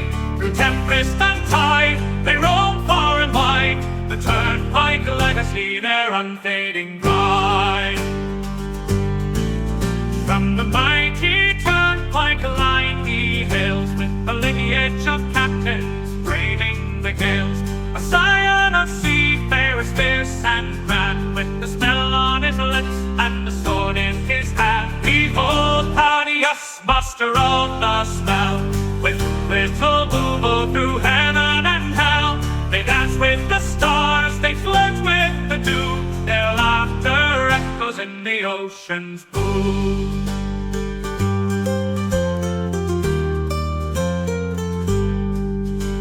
An owl for his mate, little Bubo's his name. Together they soar in fortune and fame. With little Bubo, his talents wrapped in light, they summon the winds and the stars to their fight. A curse of great power, a gift or a bane. Thaddeus wields it with little to fame.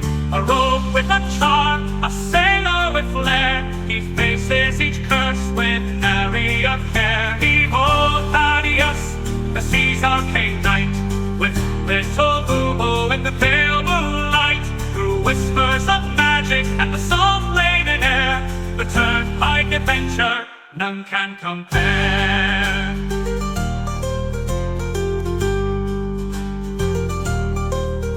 So sing of the turnpike, the legend, the tale, of Thaddeus and Boo-Boo setting sail. For where the map ends, their journeys just start. The seas in their blood, magic in their heart.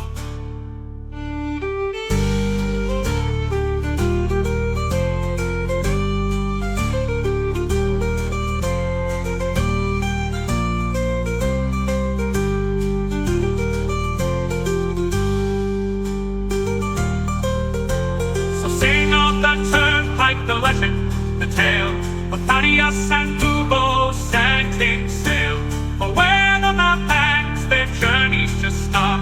The seas in their blood, magic in their heart.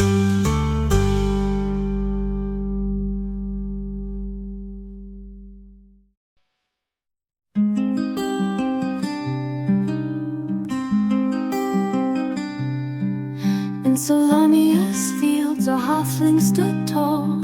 Sea gray eyes a fighter's call. With Fiona's love and Angus' smile, his world was bright for a little while. Oh, Harold Grey with list in hand, a promise made, a journey planned. Each task he'll mark, each dream fulfill. For those he's lost, his heart beats still.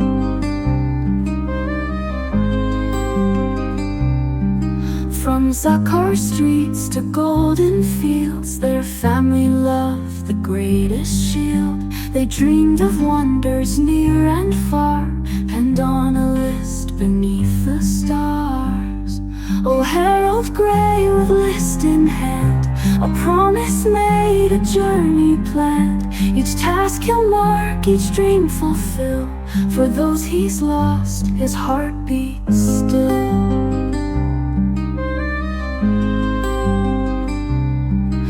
Young Angus fell on distant shore, while Fiona's kiss would come no more. A drunken noble, a vengeful blade, left Harold's world in darkness laid. But from his grief a purpose born, to honor vows that he had sworn. The list unfolds a final wish, a blade resisted a gutted fish.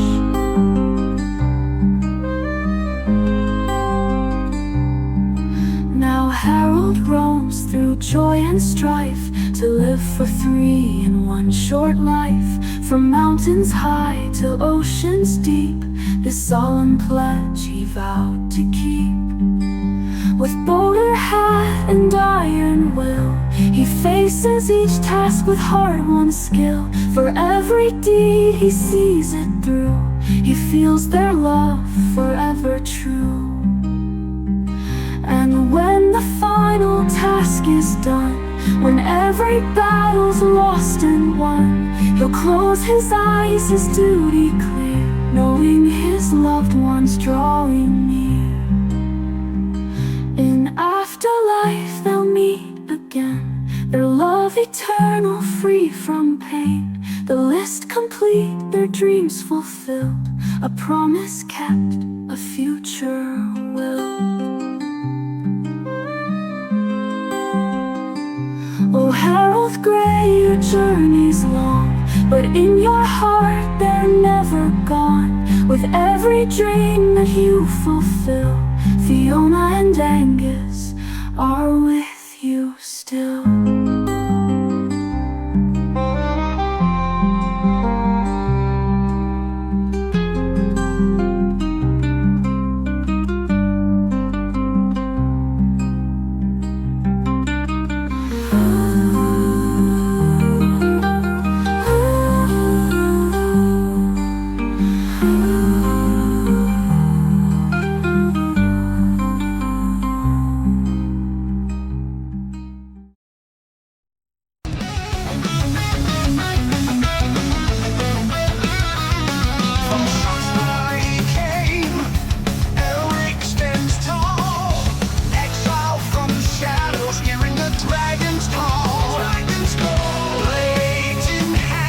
Justice his only creed. Through blood and thunder, he sets the captives free. Mountains tremble, his roar could ignite. Scale and steel, he brings the fight. With wings of vengeance across the woeful sky, he conquers darkness, the battle cry.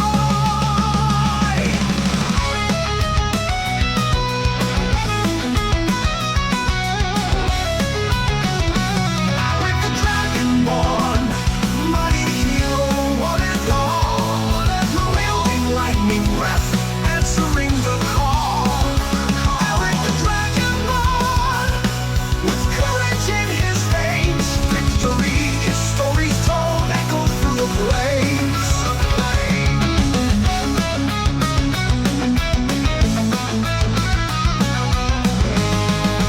Forging through battles, legends in his wake. It is where enemies crumble when their bravery breaks. Resting for glory through lands afar, guided by the storm, following fate's star.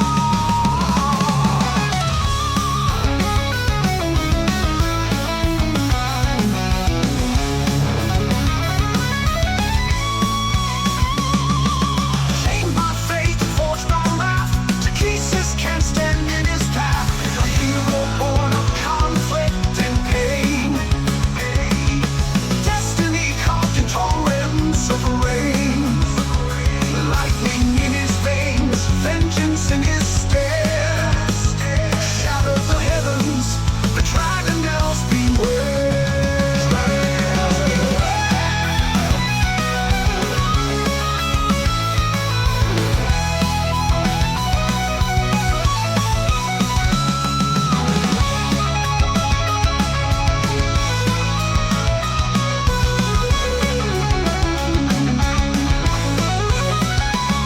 With the Dragonborn, mighty hero, one and all, wielding lightning breath, answering the call. With the Dragonborn, with courage in his veins, victory, his story's told, echoes through the flames.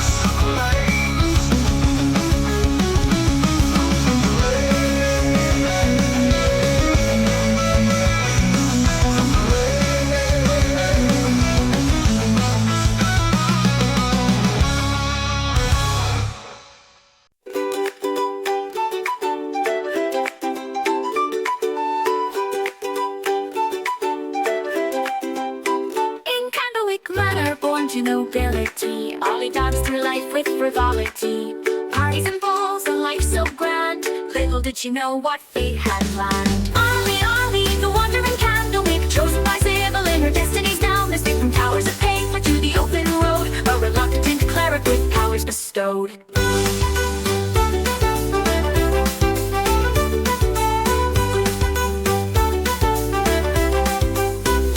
Plucked from luxury, thrust into robes, surrounded by tomes and dusty old globes. But Ollie's mind, sharp as a tack, mastered the legalese others did lack. Contracts and bylaws, she knew them all. Her litigious prowess made bureaucrats fall. In mazes of paper would she find a way to bend the rules and save the day. A holy symbol in a divine dream. Not all in the tower is as it may seem.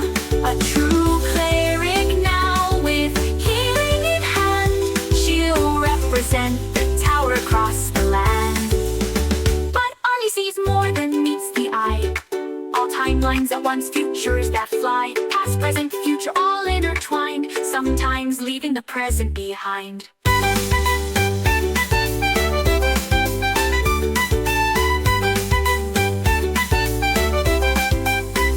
But Ollie sees more than meets the eye. All timelines at once, futures that fly. Past, present, future, all intertwined. Sometimes leaving the present behind.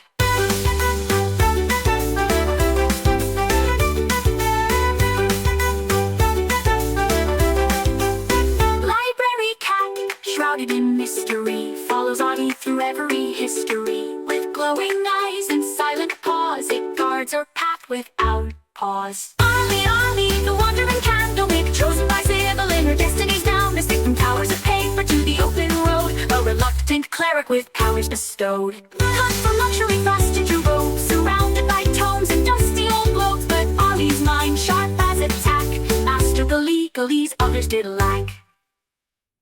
Oh, hoist up the sails, let the winds take a clip. For Thaddeus turned, I command his ship.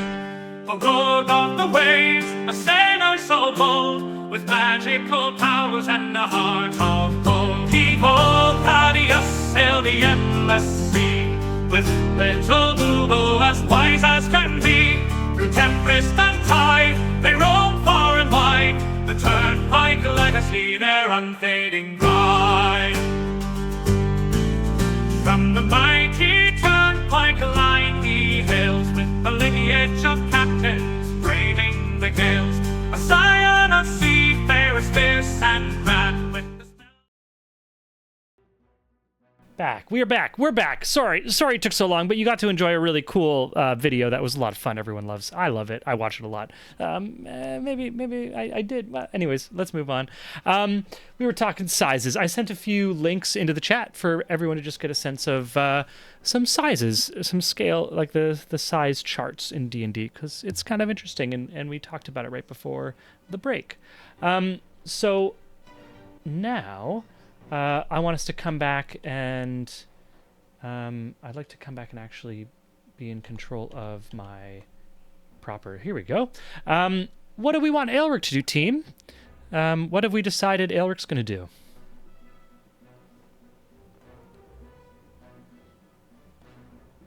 Hulk smash? Hulk smash. I saw Akeem was on mute. Arlie was on mute. So like the default is just like run and attack for sure. There's no more bad guys behind right now. Fight.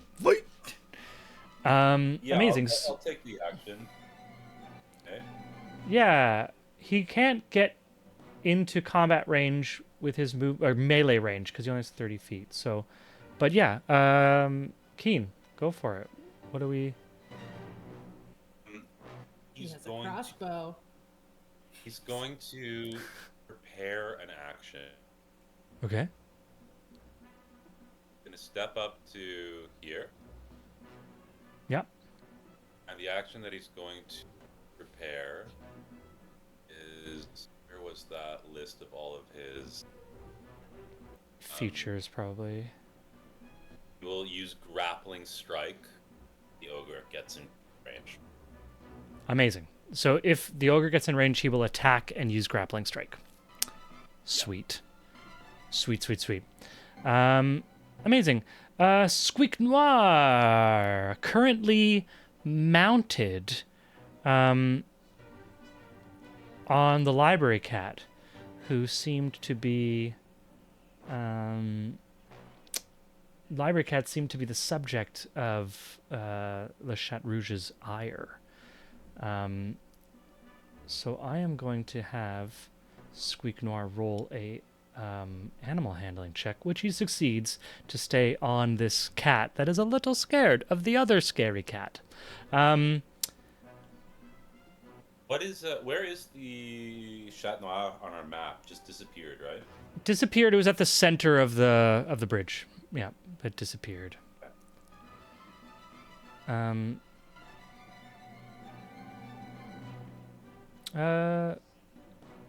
Keen. This is technically. So I'm going to say, Arlie, the cat. Technically, you're familiar in many ways, celestially and spiritually, and by the hands of fate and all the multiverse. Squeak Noir decided to leave the Fey realm and follow Harold to a life of adventure because he knows an adventurous spirit when he meets one. So, knowing that, Arlie, your cat has been threatened by this very scary cat that went invisible, and Squeak Noir seems to be stuck in between these two felines. So at this point, this is the initiative for these two companions. Currently, one is riding the other, but I'm going to allow both of you to say what you want to do because the cat does kind of have its own decision-making process, and Squeaknoir can either kind of hang on or try to counter that if he likes. I want you both to be able to kind of choose what your characters are, what your companions are doing here. I am not going to be controlling your companions. So let's start with you, Arlie, because Aelric was just described by Michael. So we'll start with you describing the cat, and then Keen can describe Squeaknoir and their actions. I imagine that library cat did not appreciate having it be inferred that that she was just to fill the void of this other cat. Because Library Cat knows a lot about the void, and Library Cat knows that they don't from the void itself. That's a different time and dimension. Yeah. And there's a level of offense that's happening here. I am from the Maw, thank you very much. Not the void. The Maw of knowledge itself. But I assume that Library Cat will defer to Squeaknoir's. Squeaknoir is a mounted rider at this point, and so if Squeaknoir wants to like hold, or wants to charge, or wants to survey the scene, Library Cat will be using their feline senses to. I don't know how magical Library Cat is. Every time Arlie tried to figure it out, it was just like, it's a cat. Yep, it's cat. I don't know you have access to its. You should have access to its character sheet in the back end if you want to take a look at that. But yeah, if you're basically saying like. That you're basically agreeing that like Library Cat's a little bit unnerved, but it will follow Squeaknoir's instructions, and like it's not going to fight necessarily. Squeaknoir trusts Squeaknoir enough to lead them to safety. Yeah. Sweet. It would be under companions. You just have to click companions. Thank you. What about Squeaknoir? Squeaknoir is going to prepare an action. Okay. Which is to use leadership. And the zombie ogre gets in range of Aelric.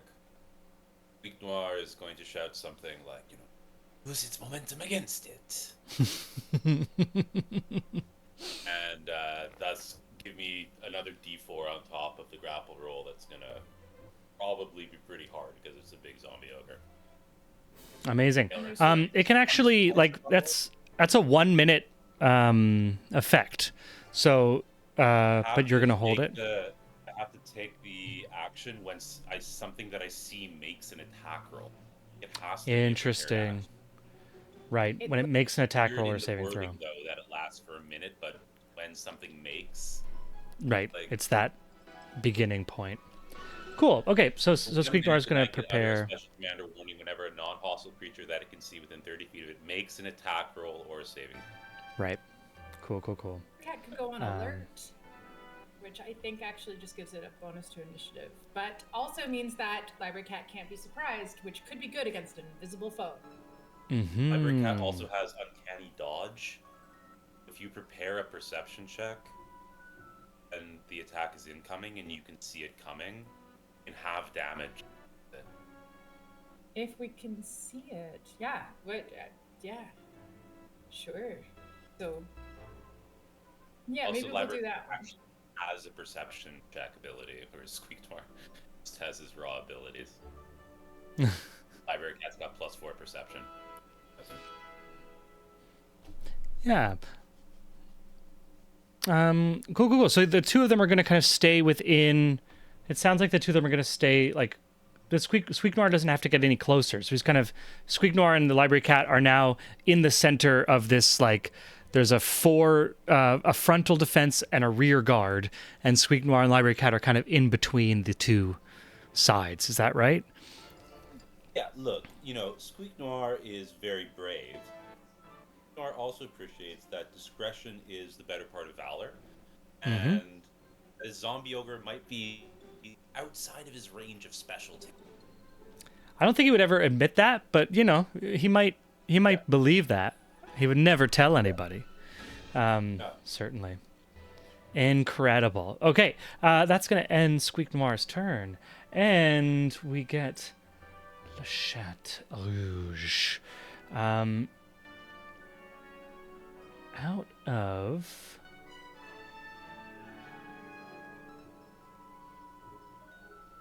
Out of the darkness are going to be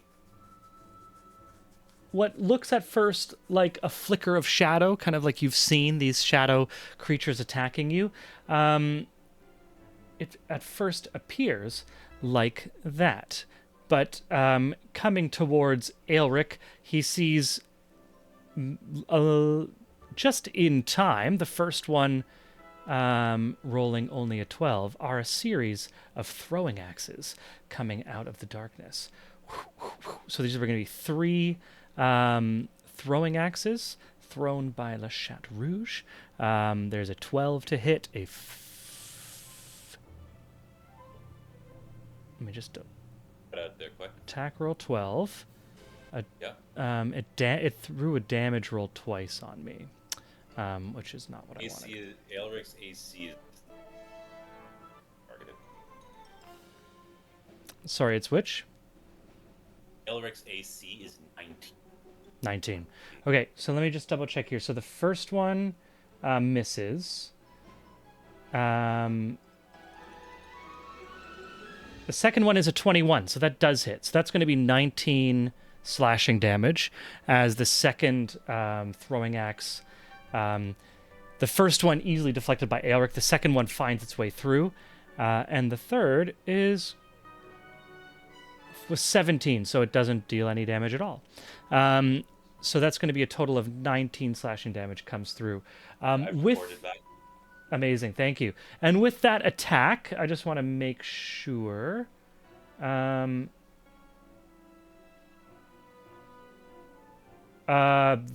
Chat Rouge reappears at the center of the bridge. And she is standing on the edge right there. So no longer underfoot of the potentially... actually, no, never mind. She doesn't have to move to not be underfoot because she's very sneaky. Incredible. And she's just going to stay there as this huge ogre starts to lumber up behind her. And that is going to be, double checking, that is going to be the end of the Chat Rouge's turn, bringing us to Juniper's turn.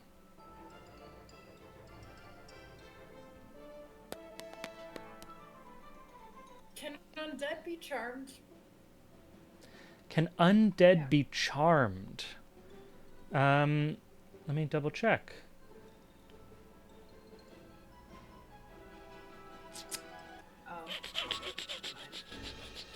Sorry, I'm just trying to think of something clever to do. I am going to say if you can give me a... this will be a... It is a CR2. So I'm going to say a DC 12 a history check, please.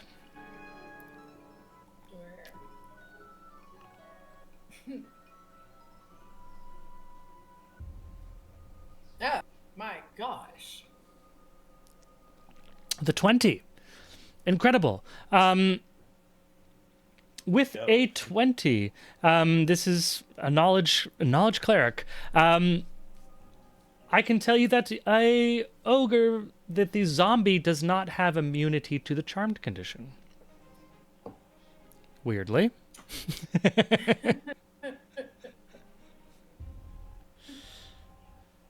Okay, so right now, Arlie's brain is like, I could suggest to the ogre that, and then I'm not allowed to make it do anything that it can't be unreasonable. Like, so you can't ask the creature to stab itself, throw itself onto a spear, immolate itself, or do something obviously harmful. So I don't know if jumping off the bridge counts as obviously harmful. But part of Arlie's string of thoughts is like, sturdy is the bridge? What if it just jumped up and down a bunch? So that's where Pick she's up at. the cat. Pick up the cat. What do you mean? Oh, I don't see Thor in our Make it- initiative order. That might be the problem. Make it do a Lenny and pick up the cat. I don't know what that is. Well, like, there's a cat on the bridge. It's not obviously harmful to pick the Initiative cat, 7. Okay. But the zombie order ogre picks up the cat, and the cat's Oh, being sorry. grappled. Okay, yeah, sorry. I thought you meant Arlie pick up the cat. Like I thought you meant pick up library cat, and I was like, why? No.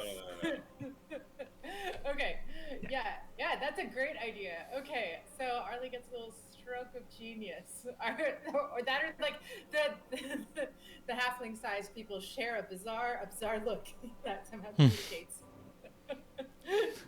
knowledge that you have to be under 4 feet to comprehend. Okay, so yeah, I'm gonna cast suggestion. Okay. Yeah, what's the range on suggestion? Wisdom DC 16. And the And range? 30 feet range. So let me 30 just, feet. So you just have to close the distance a little bit. yeah. Okay. That's. There we go. So that- you're 75 feet away. Oh shoot! I can't. Okay, I can move 25 feet up. So you can move to here, right in front of Aelric. Okay. And then you're still Too far. too far away. You're 35 feet from Chat Rouge, who you can see, no longer invisible, and 50 feet away from this zombie ogre. Ogre zombie. Zombie ogre. Zogre. Ah. Well then, that changes things. I wonder we could do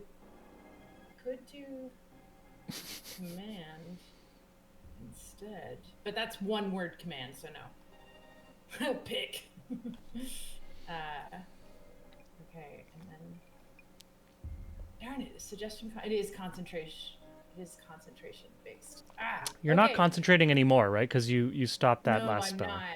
No, it's just I could cast Shield of Faith and then lose it next. Like I did. It's Right. It's not a good use of. So maybe we'll Sacred Flame. We will just hurl. Let's see. I got. How many feet am I from the ogre now? 50. I am within 60 feet. Okay. Yeah. Just gonna Sacred Flame. Sacred Flame the I'm ogre? going to, yeah. I'm just Amazing. gonna hurl a flaming. It's gonna be shaped like a book, and it's gonna like fly, like knowledge through the air. Yeah. What is it? I'll put the book down. Amazing. What do I have to? Is it a wisdom save for the ogre? Oh shoot! I hold on. Dex save. It is a dex save. Yeah. It rolls 15. I think that just fails, I 15. believe. Just Yeah. fails. It just fails. Incredible. So how much damage is that then? I think, you rolled, I mean, if you take the spell that you just clicked, it's, you rolled 2 8s on your 2d8, which is maximum possible damage, is 21 radiant damage. That's what I see there. So that's 21 radiant damage for the Zogre. That's my new name for it, I guess. Incredible. Yeah, Dex save. Interesting. Sacred Flame. That's what it is. That's what it's telling me. That's literally the maximum damage you can do with that spell. You rolled 2 8s plus 5. Incredible, Arlie. Just gonna shout, "Raging is power!" Knowledge is power. Slapped with a No, book. that's the real expression. She said reading. 'Cause she's Reading is got power. -1 intelligence. Okay. Learn to read. Learn good things. Learn to do stuff. Become literate. Okay. Amazing. Anything else from Arlie? No, we're good. Cool. I don't have any bonus action thoughts. Things have to have brains to be taunted. Right. Can't taunt something with low With no brains. intelligence. That's a shame. Yeah. All right. Thor. Legion of Thor. Let's see. Well, that's as far as I can move, so I might as well do that. That'll take you within melee range. Yeah. Yeah. 40 feet, and Lashat, who just hit my friend. Mm-hmm. I'm gonna make at least an attempt at smashing her. Go for it. Bring the hammer down. Normal hit. 27 to hit. 27 hits. And that was a 19. So with everything, That's I do 27 believe that- total damage. yeah, plus whatever my plus my normal damage. Or is it 19? Or is it- Sorry. 19. Yeah, so it's. I'm looking it's a at your to critical hit. Sorry. Yeah, Oh, because I you rolled because a you crit 19. because you crit on I crit 19s. on 19. Yeah. Is that just when you're raging, or is it like all the That's a time? good question. That is an excellent question. I thought it was an all the time thing. I mean, you could easily be raging. Not yet. I'm not. Sadly. Please. Oh no! It's all the time, or No, I don't think it's an all the time.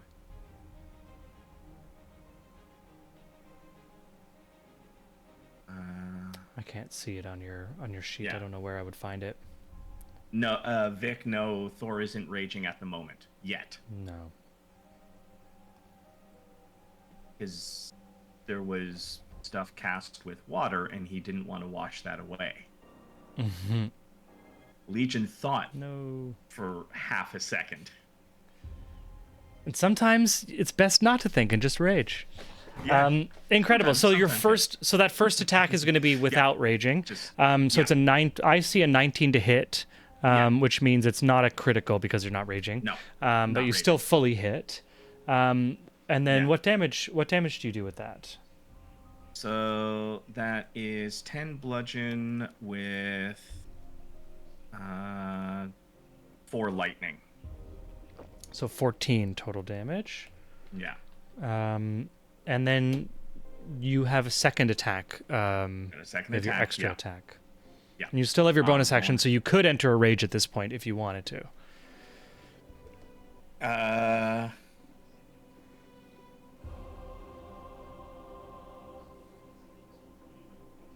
Remind me again, what did Harold do with the water? Nothing. Oh, he abandoned that actually. He abandoned the water. Okay. Yeah. Oh, I thought he had gone for it. Well, then the heck with that. Yeah. Let's rage. Hell yeah.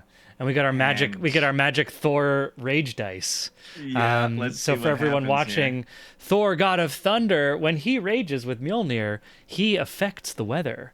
Oh. So tell us what happens when Thor rages.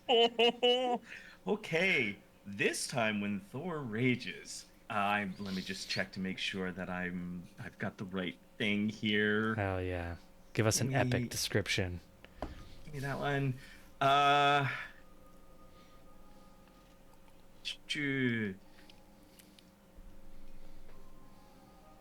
god. I didn't put it in the thing, guys. Oh wait, I wrote it down. It's in the description somewhere, right? Yeah. I think no, I'm pretty positive that on a roll of 4, Yeah. it's a full maelstrom. Nice. It's a full Nice. maelstrom. Thunder crackles. Thunder like rampages across. Lightning crackles across the sky. Things like it gets lit up. Yeah, full thunderstorm. So it's a full thunderstorm. Problems flying. There are chances to be struck by lightning. Visibility is further impeded, I guess, in this darkness, as a full raging thunderstorm slams in lightning crackles over, lights up whatever it can in the darkness beyond, and Thor looks like Thor for a moment. Kind of like the silhouette in a flash of lightning.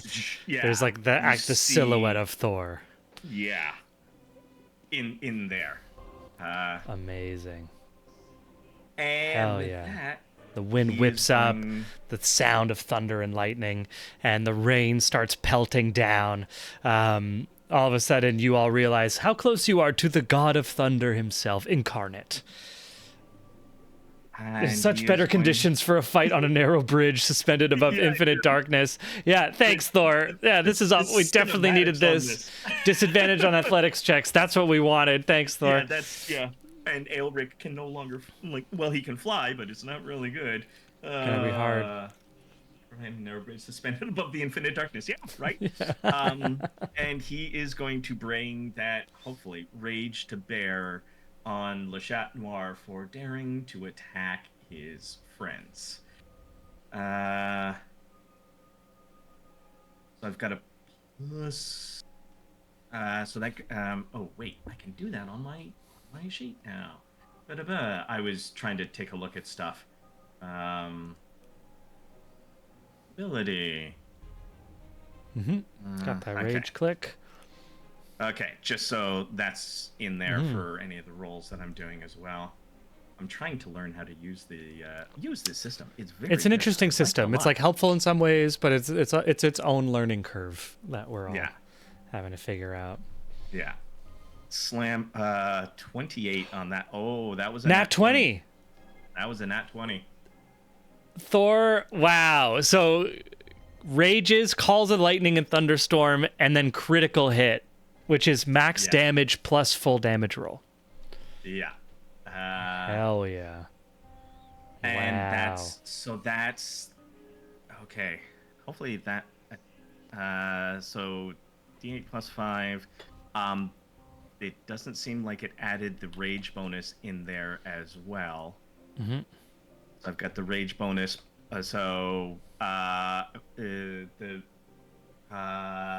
Vic, help me out. What was the rage? What was the rage on that one? Is that just straight up like my?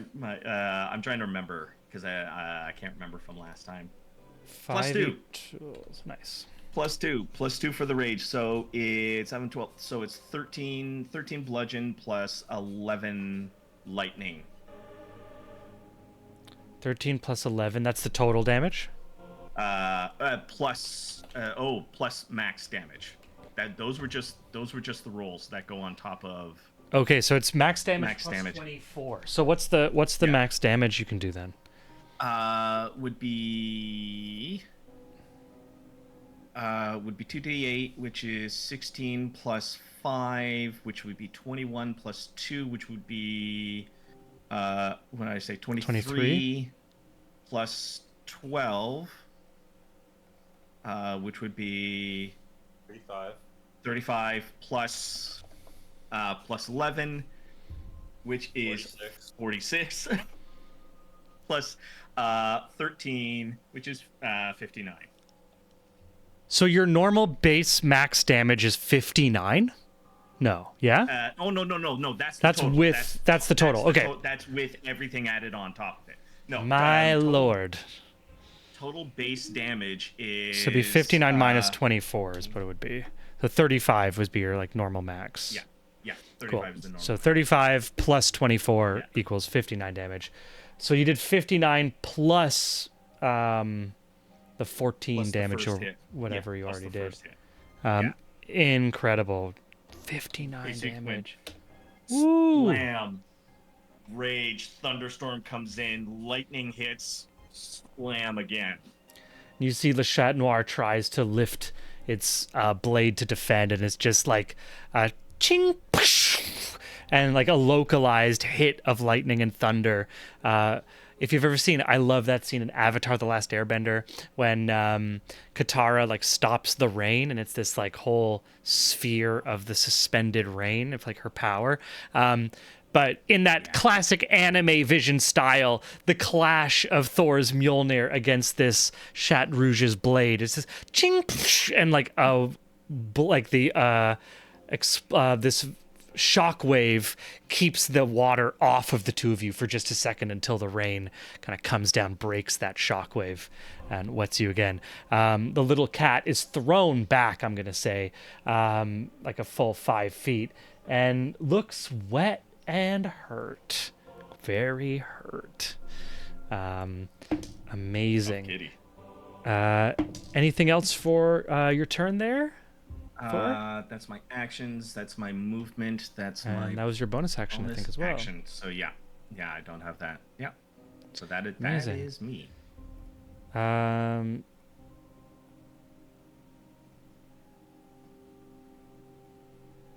And that's the end of the round. At the top of the second round, 5 more zombies crawl, having heard this sound and coming drawn by the smell of blood and sweat and fear on the bridge, start shambling towards. They will roll for initiative. There you go. We still start with Harold and Thad, though, at the top of round 2.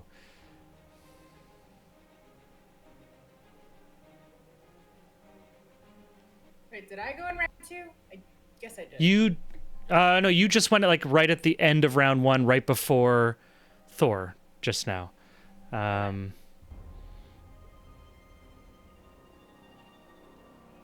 Yeah, so Harold, 29 on initiative. Not a bad initiative roll. Yeah, but it's really annoying for a rogue. Right? Because actually what I want is to be able to interact with other people's positioning to get sneak attack damage. Yeah. So what are we going to do here?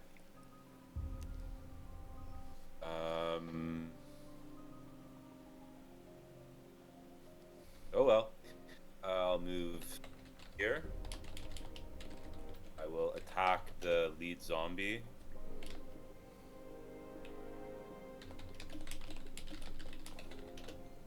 Sweet. 17 hits.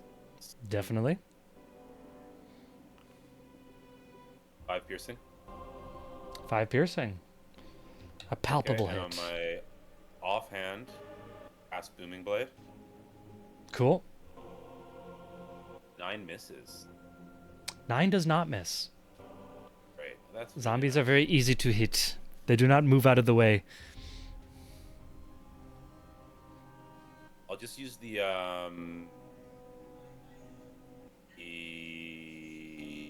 regular dagger to roll the. So that's 8 piercing plus /R 1d8. Oop. /R 8. 14 total. All in. Amazing. So, all right, awesome. What does it look like as you take down this first zombie with just 2 swipes? Harold's largely on autopilot right now. Not quite at fugue state, Harold. The zombies don't really not alive. Not an act of passion. It's just chopping wood. Yeah, it's just like this is training mode. Just like This is chopping wood. And then I'll use the rest of my movement to circle back. amazing. Cool, and that kills that one. Well, no, just that one. Amazing. Cool. That brings us to Thad. Then it's going to be the ogre zombie up next, then Aelric, then Squeak Noir, just on deck. I guess I'm going to just trust that our big bruisers can hold the front of the line with the ogre. And I'm gonna do classic wizard things, turn around as I see Harold scamper back from 3 more remaining zombies.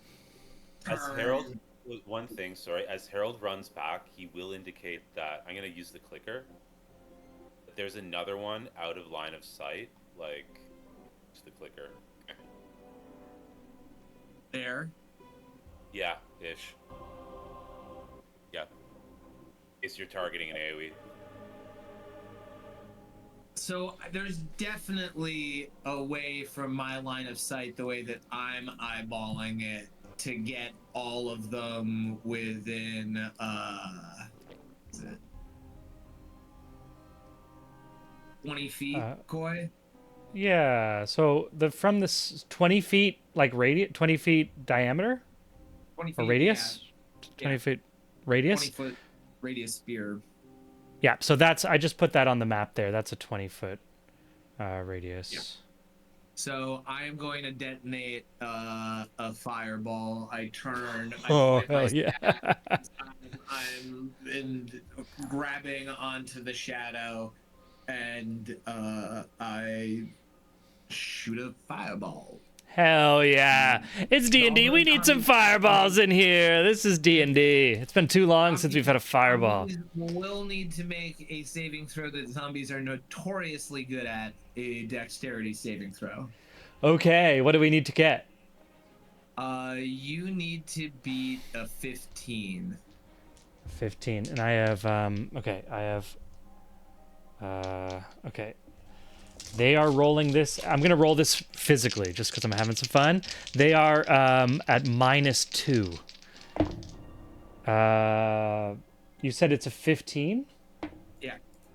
So fail. I have a success, except it's -2 because it was a 15. -2 fails, and then that fourth one that's out of sight fails. They all fail. Amazing. So that's going to be 8d6 damage then, and that's going to be Oh damn. this 24. 24. Okay, let me just see. 13 plus 5 equals 18 plus 5. I think it's impossible for them to make that save. So what does it look like as these 4 zombies are evaporated? Dad's fireballs aren't like your standard just big whoosh of like chunk of flame. It's actually like this tiny little red point of light shoots out of the tip of his staff, and it's just this like pinging, almost fast enough to look like a tracer, but not quite. Like if it were to be still, it would be a point, but it almost looks like a tracer. And right where it goes to the target that Thad wants to do, it's just like a little tilt of the staff upwards, and it's just this huge burst of flame. Is this Boomy? Is this Boomy Headman from Avatar: The Last Airbender? What is that, guys? I actually never watched Avatar: The Last Airbender, so I don't know if I'm. It's a. There's a guy they face who's like a mercenary, and he has like a third eye tattooed on his head, and he just has this thing that's like he was able to look at something, and it's like this kind of what you described, like a laser kind of pinpoint, and wherever he focuses, it's just like, and then there's a massive explosion, and they never learn about his backstory. So the main party is just like, who is this guy? What is he? I don't know. What are we even gonna call him? I don't know. Boomy Man, Exploding Man, like, and then like the whole story moves on, and you never learn who this guy is. So they're just kind of like, that's like the Boomy Face Headman guy. Sorry. It's worth doing a little Google search just to see what it looks like, because I think very similar to your description there.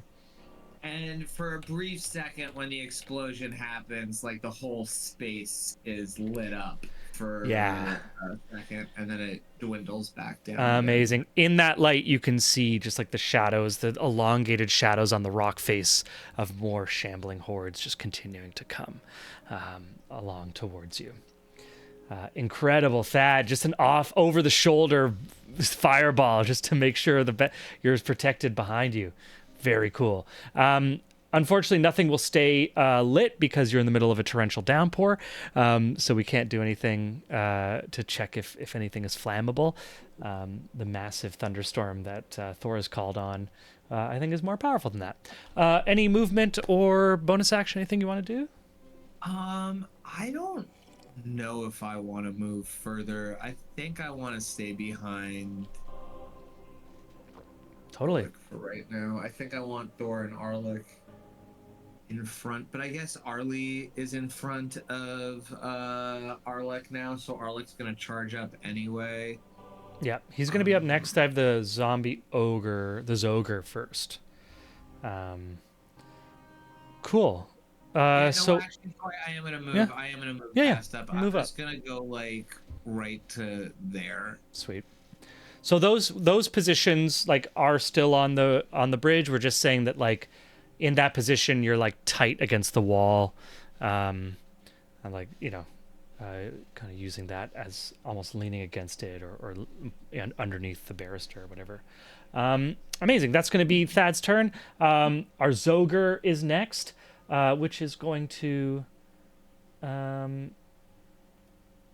charge Thor, who is right there in front, and because it has been running, right? It used its dash last action.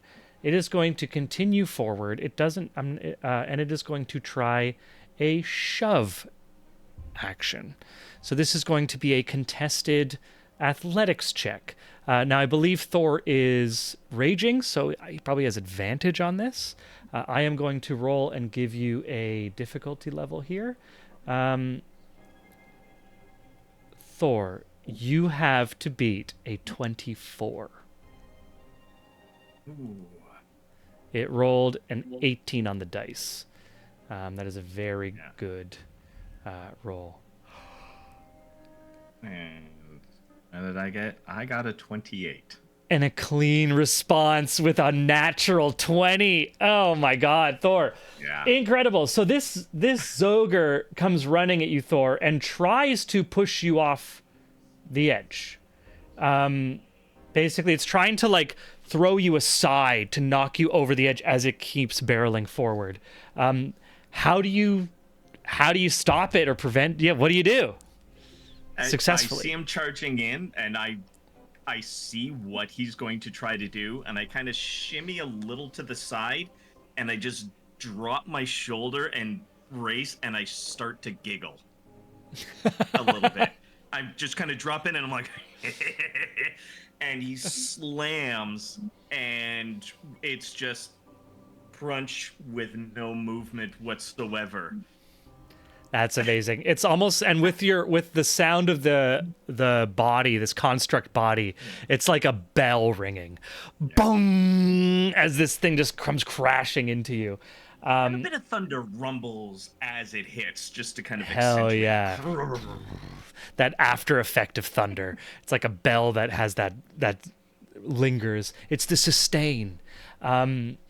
Incredible. That's its action. It doesn't have a lot to do, but it is now kind of stopped, and like as opposed to continuing to go forward, it's like, oh, this thing is something I need to do now. Amazing. Elric is up next. Who wants to give us something for Elric to do? I think he's gonna go in and probably attack that big zombie ogre twice. That's Eric's gonna do his classic he's gonna grappling strike it too. Amazing. But on the second attack, I think is On the the way that we should do it. so I mean, you can damage it either way. So it can only do it on a successful. It can only work on a successful attack. So let's see. Let's see which First ones. attack hits and the grapple happens. Would you get advantage on the second attack? Ooh, grappled condition. You This get is one of advantage, those. Vigovar? Is that a? I forget. This is a thing I forget. Right. You should, but you might not. It might The be only thing with grappled is that the speed becomes 0.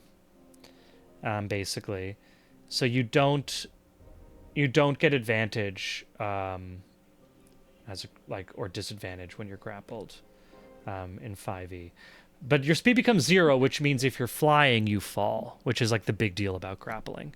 And it also means at speed 0, your enemy can't move It has to get out of the grapple. So I think the idea of grapple is it's not as if like you've fully like bound something up, but you've just stopped it in some way, which is why you can grapple a larger creature, because it's not that you're like restricting it from combat, but you've somehow like grabbed the dragon's tail, or you've like got onto something so that like it can't move anymore, and now it has to choose to deal with the thing that's stopping it effectively.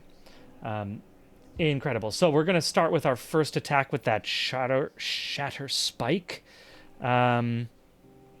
Ooh, Aelric rolls a 1 with the shatter spike, so that is going to be a miss on that natural.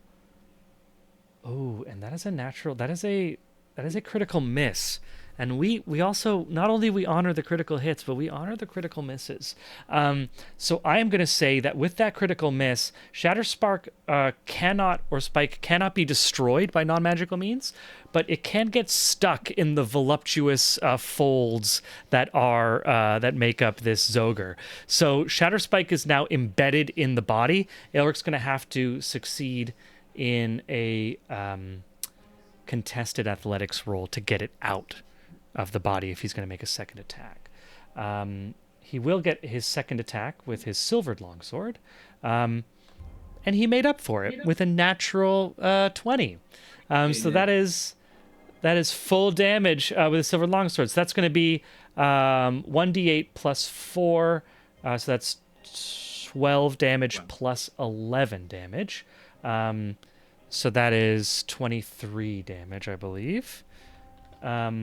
Plus his grappling strike, which is going to give him 1d8 to a athletics roll, I believe is how it works. So that's... He also nat 20s his athletics check.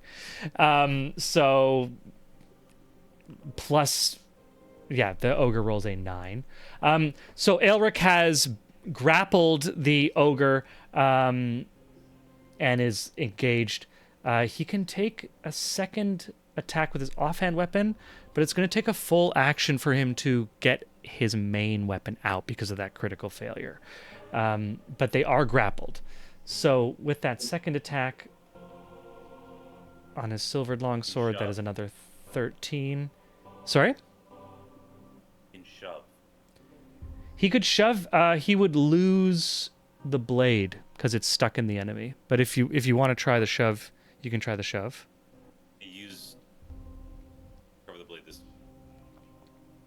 At this point, he's using his extra attack. Like the idea is like when you attack once, you get to attack again. But his main weapon is embedded. So attacking again, you're right. A shove does count as a second attack, I'm pretty sure. So he could attempt to shove the ogre off the edge. I would give him a free athletics check to save his weapon, but if he fails that, then Shatter Spike is off the edge with the ogre. But you can choose to go for it if you want. No? Okay. The second attack is going to do 8 more damage. He's away for 1 session.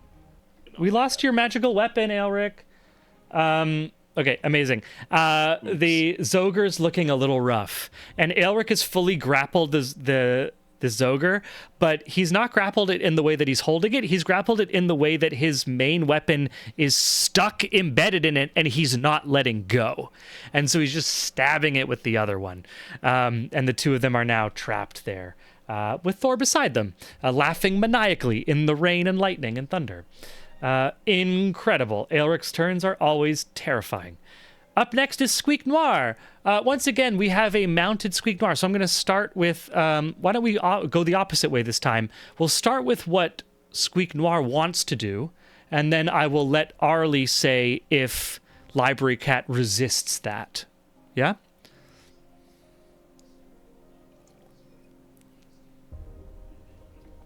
Michael, what's Squeak Noir up to? Squeak Noir will attack Chat Rouge.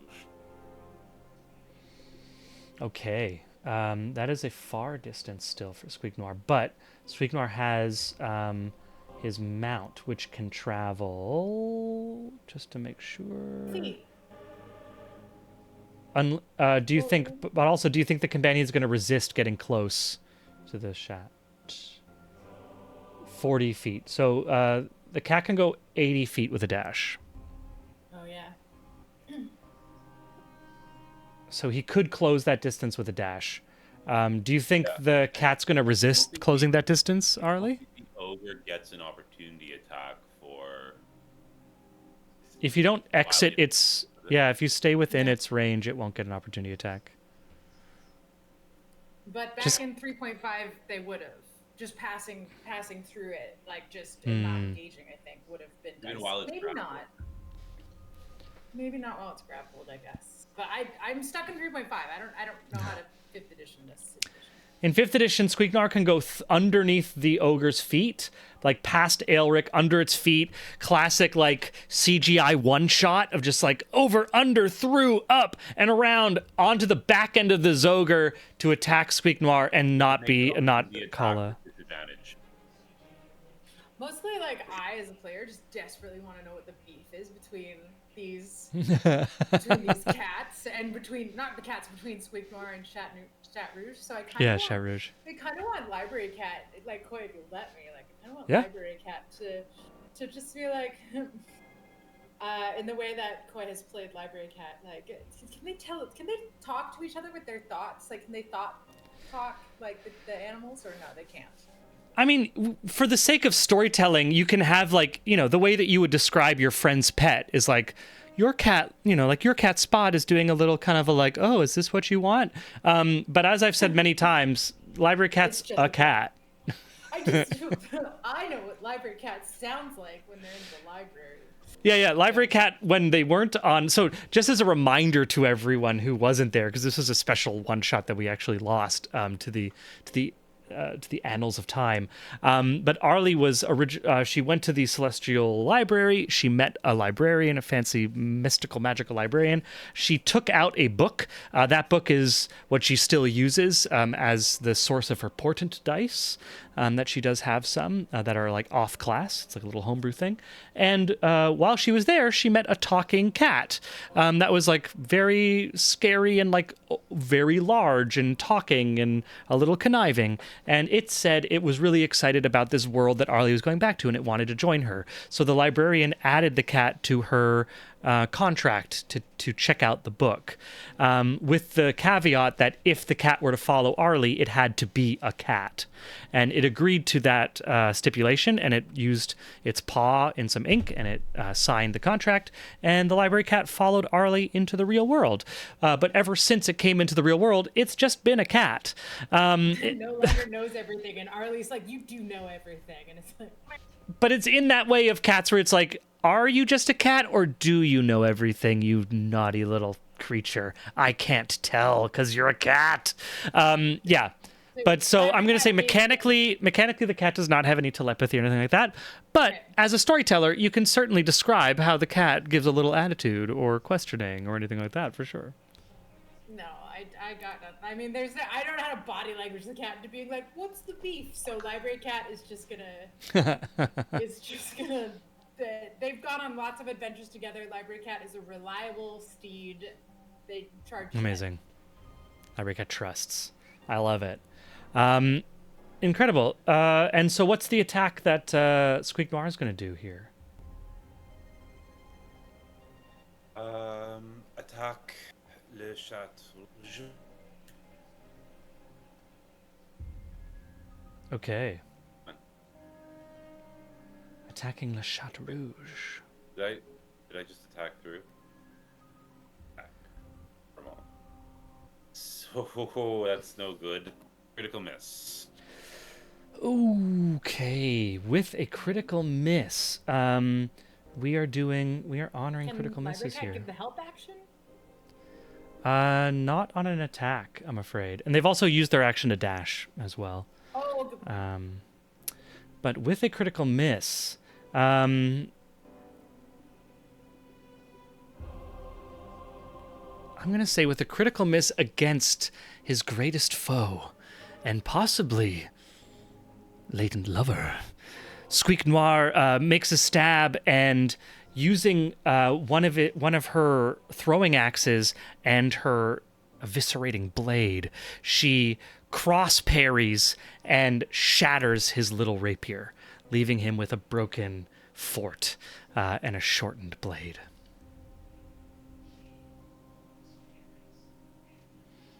Squeak Noir's rapier is also like sized for a rat, so it's like no bigger than a pencil. Remember, by the way. Yeah. That's okay. I'll take the claws mount attack as well. It can't attack because it dashed. But Squeak Noir does have multi attack, I believe. Yeah. I'm gonna say the rapier goes down 1 dice level for that breaking, so it's now a 1d8 plus damage as opposed to 1d6 as opposed to d8 in terms of its damage Okay, dice. 19. 19 does hit. And this will be a d6 instead of a d8, plus 3. Okay. Slash R 1. 3 Cool. So- plus 3. So 6. Piercing. Amazing. The Squeak Noir stabbing, having the blade broken, but never one to stop. Squeak Noir just riposts again and gets in a slash with the broken blade. Never one to back down, Squeak Noir. Oh, I love Vikavar throwing in some Squeak Noir dialogue. It's one of my favorite things, Vikavar. Thank you. I hope that when I die, I shall die making a pointed word for a good cause. I'll die a soldier's death by a soldier's sword, wielded by some brave adversary. I'll die on blood-stained ground, not in a sick bed with a pointed word on my lips and a real point within my heart. Ching, ching, ching, ching, ching, ching. Squeak Noir, everything Squeak Noir does is epic. And then I'm really sorry, but my report is dealing with a really hairy client escalation right now, and it's Oh no. 20 times in the last 15 minutes. So I need to draw. Oh dear. Okay. They failed their saving throw on business. 2 years, I've managed not to drop for work, and it's Yeah. happening. So, Okay. My apologies, everyone. Not at all. Harold you so will much, Keen. probably, now that Harold can get advantage on his attacks, he's probably going to be to the ogre. To be honest, we're like halfway through the second round. We're almost at 10:30, so we're gonna clean out this round, and we won't be acting for Harold anyways. Well, then I'll stop using the time. Vikavar, anyone else in the audience, apologies for breaking the immersion. Thank you, everyone. Thank you. Incredible. So up next will be Le Chat Rouge. Now Le Chat Rouge is going to do something interesting.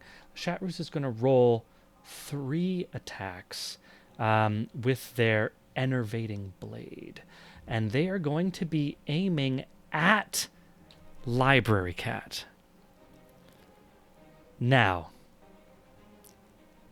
I believe Squeak Noir has mounted combatant. So Squeak Noir can choose to force an attack targeting their mount to target them instead. Which is because Squeak Noir is epic as fuck. The first thing Chat Noir is going to, or Chat Rouge, I keep saying Chat Noir, Le Chat Rouge is going to do, is the beginning of her turn, kind of like recovers herself a little bit in the way that cats do when they do something ridiculous and fall or hurt themselves. And just kind of like corrects her posture and revitalizes herself slightly. And then she's going to attack, and I am going to roll these 3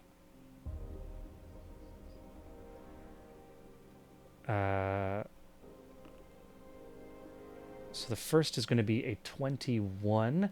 Does anyone have access to Squeak Noir? I think I'm going to give that to Arlie, because I can't be doing... I don't want to be doing combat of myself on myself. I just don't think that's the way D&D was meant to be played. Okay, Arlie, I've given you access right now. I just gave you ownership of Squeak Noir bracket mounted, because there's also the unmounted kind. But with a 21, I believe that should hit our mounted Squeak Noir. And and that is going to be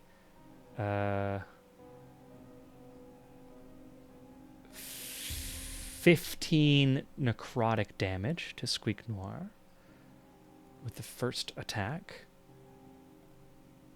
What am I doing? I'm ruining Squeak Noir's chart immediately. What did I touch? Untouch. Claire. So 15, I'm just going to type that in, 15 damage necrotic.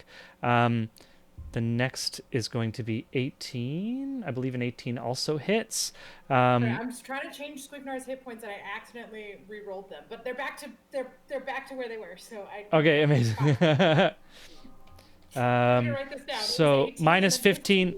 I just did 15, and then minus 13 necrotic with the second attack.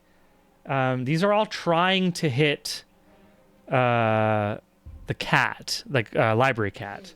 So any of them, Squeak Noir can choose not to take these hits, right? Like the Squeak Noir is choosing to take the hits for library cat. So I will leave them up to you, Arlie, if you want to like not.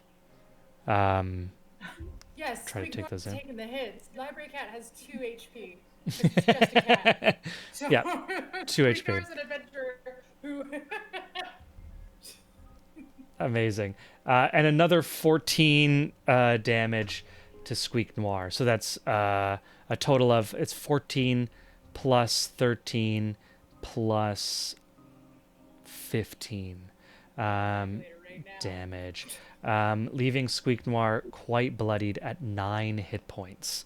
And the thing with this Envenenating Blade that Le Chat Rouge uses is if the target is a creature, it cannot regain hit points until the start of this enemy's next turn. Is one of the things.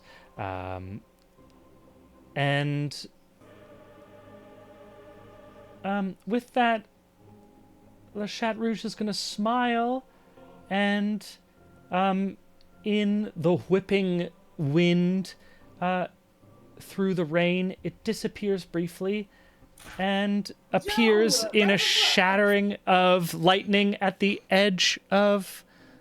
far edge of the bridge, stepping through almost like what do they call it? It's called a grinning step.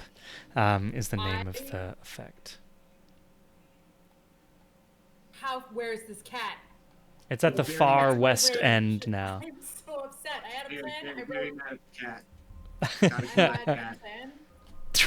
And it just grinned, everything disappeared to a smile, and then the smile closed, and then the smile opened at the far end of the bridge, and it reappeared, stepping kind of out from behind the sidewaysness of the world as it slipped away with its grinning step. And She's from Cheshire. Yeah. It's from Cheshire, this cat. Our next final 2 turns of the round are going to be Juniper Arlie, followed by Thor, who will finish us up for tonight. So, Juniper, it's you. You don't understand. I wrote a whole poem for my taunt. Okay? And No. You moved the cat No. out of the way. You moved the cat 90, 95 feet. And if I was regular sized, I could do it. But I'm small sized. You have 30 feet of movement. I see 30 feet. I have 25. On your... Oh no, I'm a Kender. You're a Kender. You're not a halfling. Not a Yeah. Ha! You have 30. Okay, hold on. We have some plans. I mean, come on, you can't deny us this poem. We gotta hear this. Now, you will have to be in the same space as the ogre. Yes, you've really, okay, but where And so should we that's... roleplay that? I think that's an Arlie? athletics check, if I'm not mistaken, to, like, share a No, I'm space. small.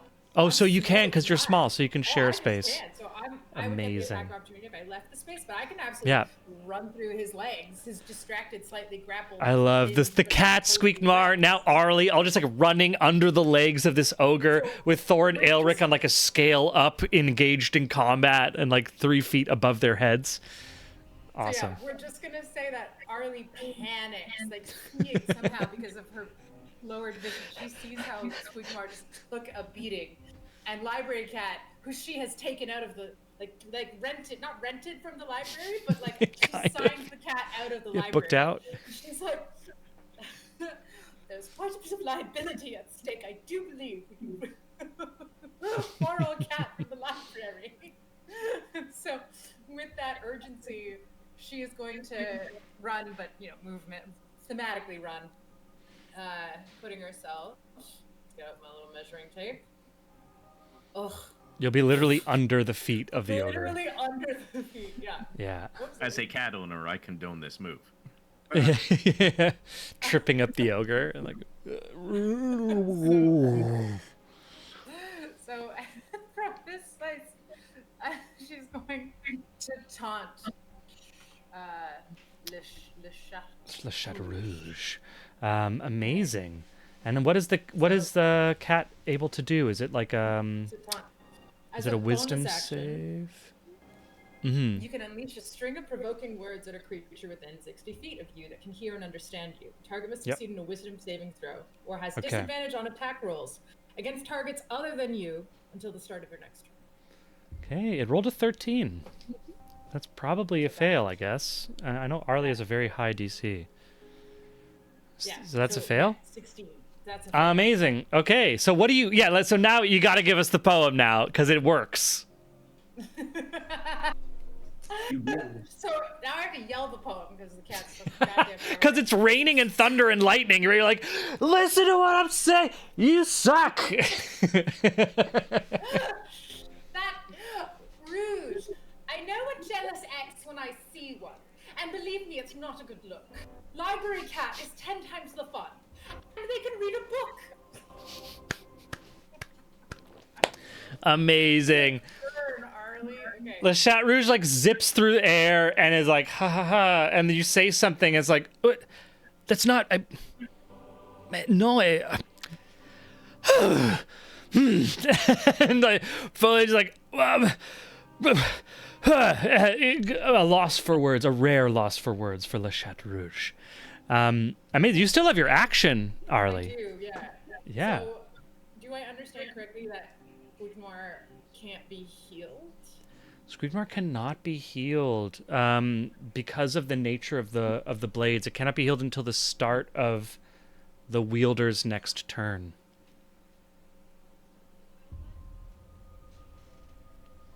Okay, so Arlie's gonna cast Sanctuary around Squeakmar and Library Cat. Oh, cool. Is it a single target? Yes. I ward a creature So- within range against attack. So you'll have to choose whether it's Squeakmar or the Library Cat. Oh, If it's a single. For real? You're not gonna let me just mount? You're not gonna let me just put a cone around them? No, you're gonna have to choose because they're two different targets. I fully pictured it was. I think that's how it works, right? If I'm not mistaken, it's a creature. So it's a single This is what creature. happens- Okay, so stuff like this happens to me not from playing Baldur's Gate 3, but from playing Baldur's Gate 1 and 2, where Sanctuary is like this purple column. Oh, it's like a So, space. yeah. So that's where this error came from. But you know what? I'm not going to do it then because Mhm. because actually, what was it? The taunt thing makes it so that she actually can't go for them without disadvantage, anyways, until her next turn. She's gonna roll she's gonna roll against anything that's not you with disadvantage because of the taunt. Yeah. Yeah.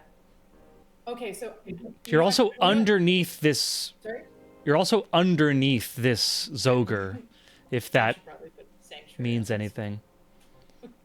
Realistically, this is not a great tactical spot to be. Okay. Great spot. You're like you've got cover but not concealment. Okay.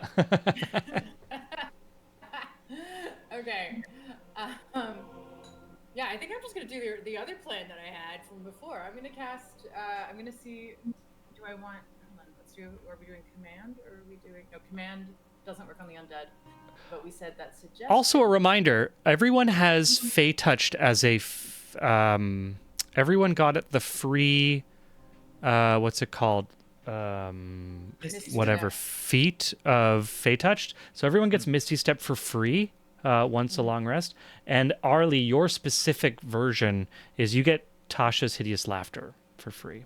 Yeah, but you have to. I was gonna use it on the ogre, but you have to have a brain.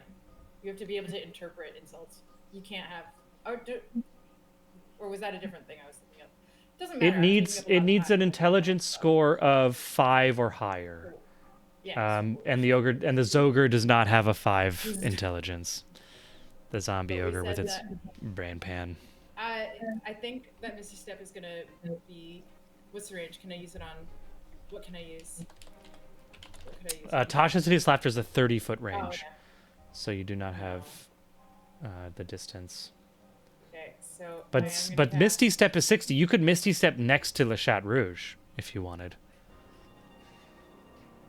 Or 30 It's a feet. No, bonus action, teleport and 30 feet. I've already done the bonus action to mess with them, to tell my plan. Right. And it's only a 30-foot, so you can't. You can only go halfway, anyways. So I want to cast suggestion on the ogre.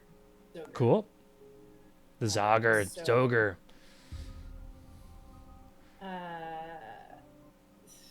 Suggestion. Amazing. Wisdom saving throw 16, DC 16. All right. So shouting. What's up? Tell me what happens. What do you do? So she shouts her little rhyme at Chat Rouge to Yeah. call him scorned X, and then like bobs and weaves and casts a spell of suggestion, and points at Chat Rouge and says to the ogre, "That's your absolute best friend in the world. Go and give her a big squeeze." Hug. Hug. Amazing. The DC 16 on the wisdom save. All right. You catch eyes with one of the eyes is like fully gone white. The other one, like clearly just this dead eye. Catch eyes. You just, like point to the Chat Rouge, say hug. It looks up and it starts to make a move towards the Chat Rouge, but it still has a sword in it, and Aelric's still holding onto that sword. And as it reaches the end of Aelric's reach, the sword tugs at it, and it gets distracted by the tug and turns back to look at Aelric. It passes its wisdom save. It's a very legit storytelling for a meets it beats it. All right. Yeah. It's not that it was smart enough. It's that there was a weapon inside its body, and it was like, "Oh right, there's a thing in me." Amazing. That's going to be Arlie's turn. Closing us out for the night, Legion, aspect of Thor. Kevin, what's up? Get it, Thor. Yeah, the first shot he's throwing is gonna be at the Zogre. Love it. So that's with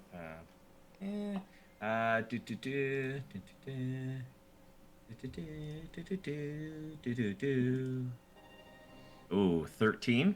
That hits. Right. It's like trying to hit the broadside of a barn. Yeah. So that's 25. Yeah, 25 bludgeoning plus 8 electric. 33?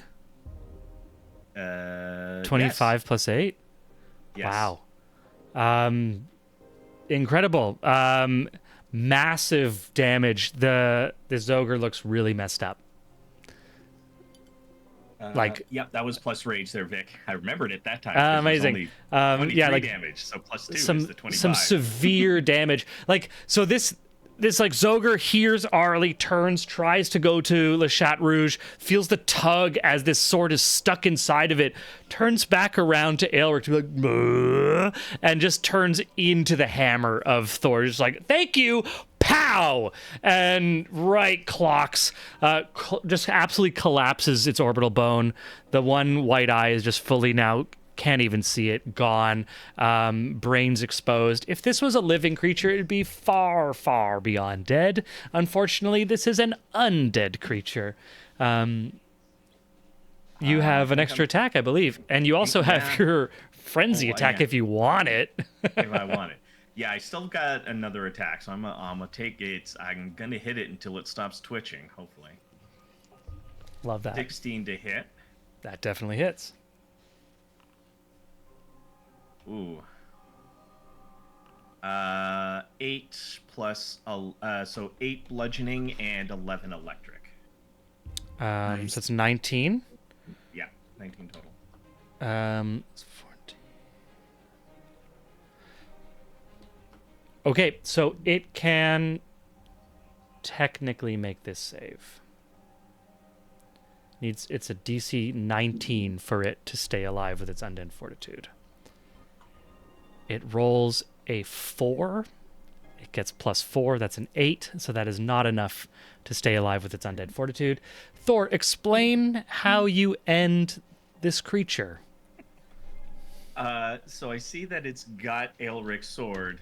I hear this wicked burn towards there. I'm swinging in as like the ogre, goes out and it turns right into the hammer, smash, and on the backswing, like as he kind of like takes that hit and he's reeling from that one and coming back, he meets the backswing as well. That just kind of takes his face off. and just clump. He starts to slump, and Arlie, give me an athletics check or an acrobatics check. As you are underneath this.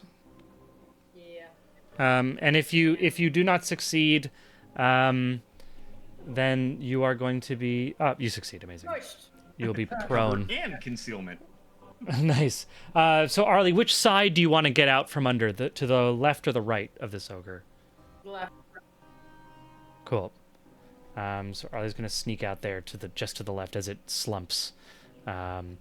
The ogre now counts as difficult terrain in the center of this map. So that's half movement? Yeah. Or, yeah, because I want to climb over and start moving towards Chat Rouge. And at you least could jump. I think, like, you can... Like, you have the strength to possibly just clear it with a jump. Yeah? That's athletics? Yeah, like, you get free jump distance is, like... Let me just double check here. Jumping... a long jump is your strength score... Or wait a minute.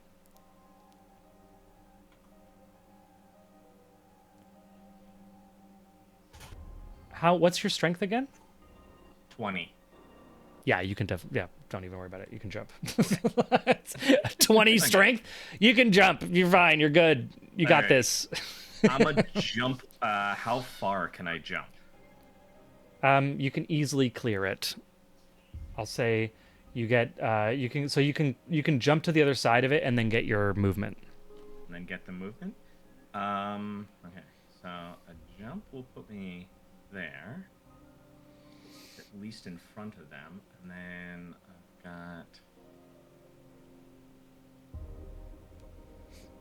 got so if I move to this, because where would I be? I want to move to a point where I would be the most effective meat shield for all of her targets behind me. Yeah, like any of these center hexes that are kind of like in the center of the bridge here. You've just seen her teleport, so technically if she has that ability to get past, she would be able to get past. You know what? I'm gonna move to there. Hey. Oh, you're on still the... measuring. I'm still measuring, yeah. Mm-hmm. I'm going to move to there, so at Sweet. least if she teleports beyond, I can at least get back. But hopefully I can provide a shield for Squeak and for Brain. Why do you choose now to shut down? library cat. Thank you. Or Arlie, yeah. Well, all of them. All of trying to- my I'm trying to- friends. My Yeah, friends. I'm trying to shield my friends. Like, she's clearly going after everybody. A sick burn like that, I know would like a taunt. I know a taunt like that. I have heard taunts like that.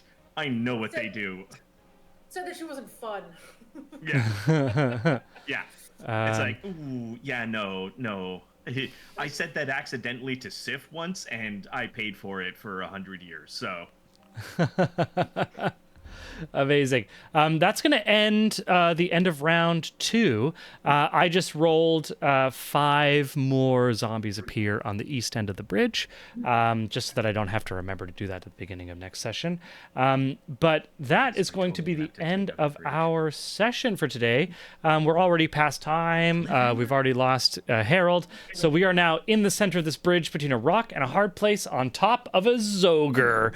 Well done, everybody. Thank you so much for watching. Thank you, chat. I'm sorry I can't keep an eye on it the way I used to, but I'm busy these days. It's crazy. Stuff's hard. There's a lot of players and things moving around. Combat's different. Thank you, everyone, for watching. Thank you. This wouldn't be the same without you. I have an outro that I should have memorized or prepared or done something like that. So let me just jump to the end. Keep rolling them dice. We love how Eric threw that in. I'm going to keep copying that. Thank you, Eric. If anyone is not already watching, you should check out Wednesday nights at 7 o'clock Eastern Standard Time. Eric is running a session set hundreds of years in the past before the Great War that was resolved with the creation of Legion. So if you want to come be a part of the LCU, the Legion Cinematic Universe, and see the expansive world that we are building in our tabletop role-playing online, come check us out on Wednesdays. Always, we are back on Mondays. And please follow us and subscribe and like us and tell your friends. It'd be cool if we could do more of this, you know? That's something that'd be great. Anyways, until then, have a great week. Thank you so much. Stay warm for everyone in the Northern Hemisphere and everyone in the Southern Hemisphere. I have no sympathy for you in your summer. Thank you, everyone. Goodbye, good night, and so long.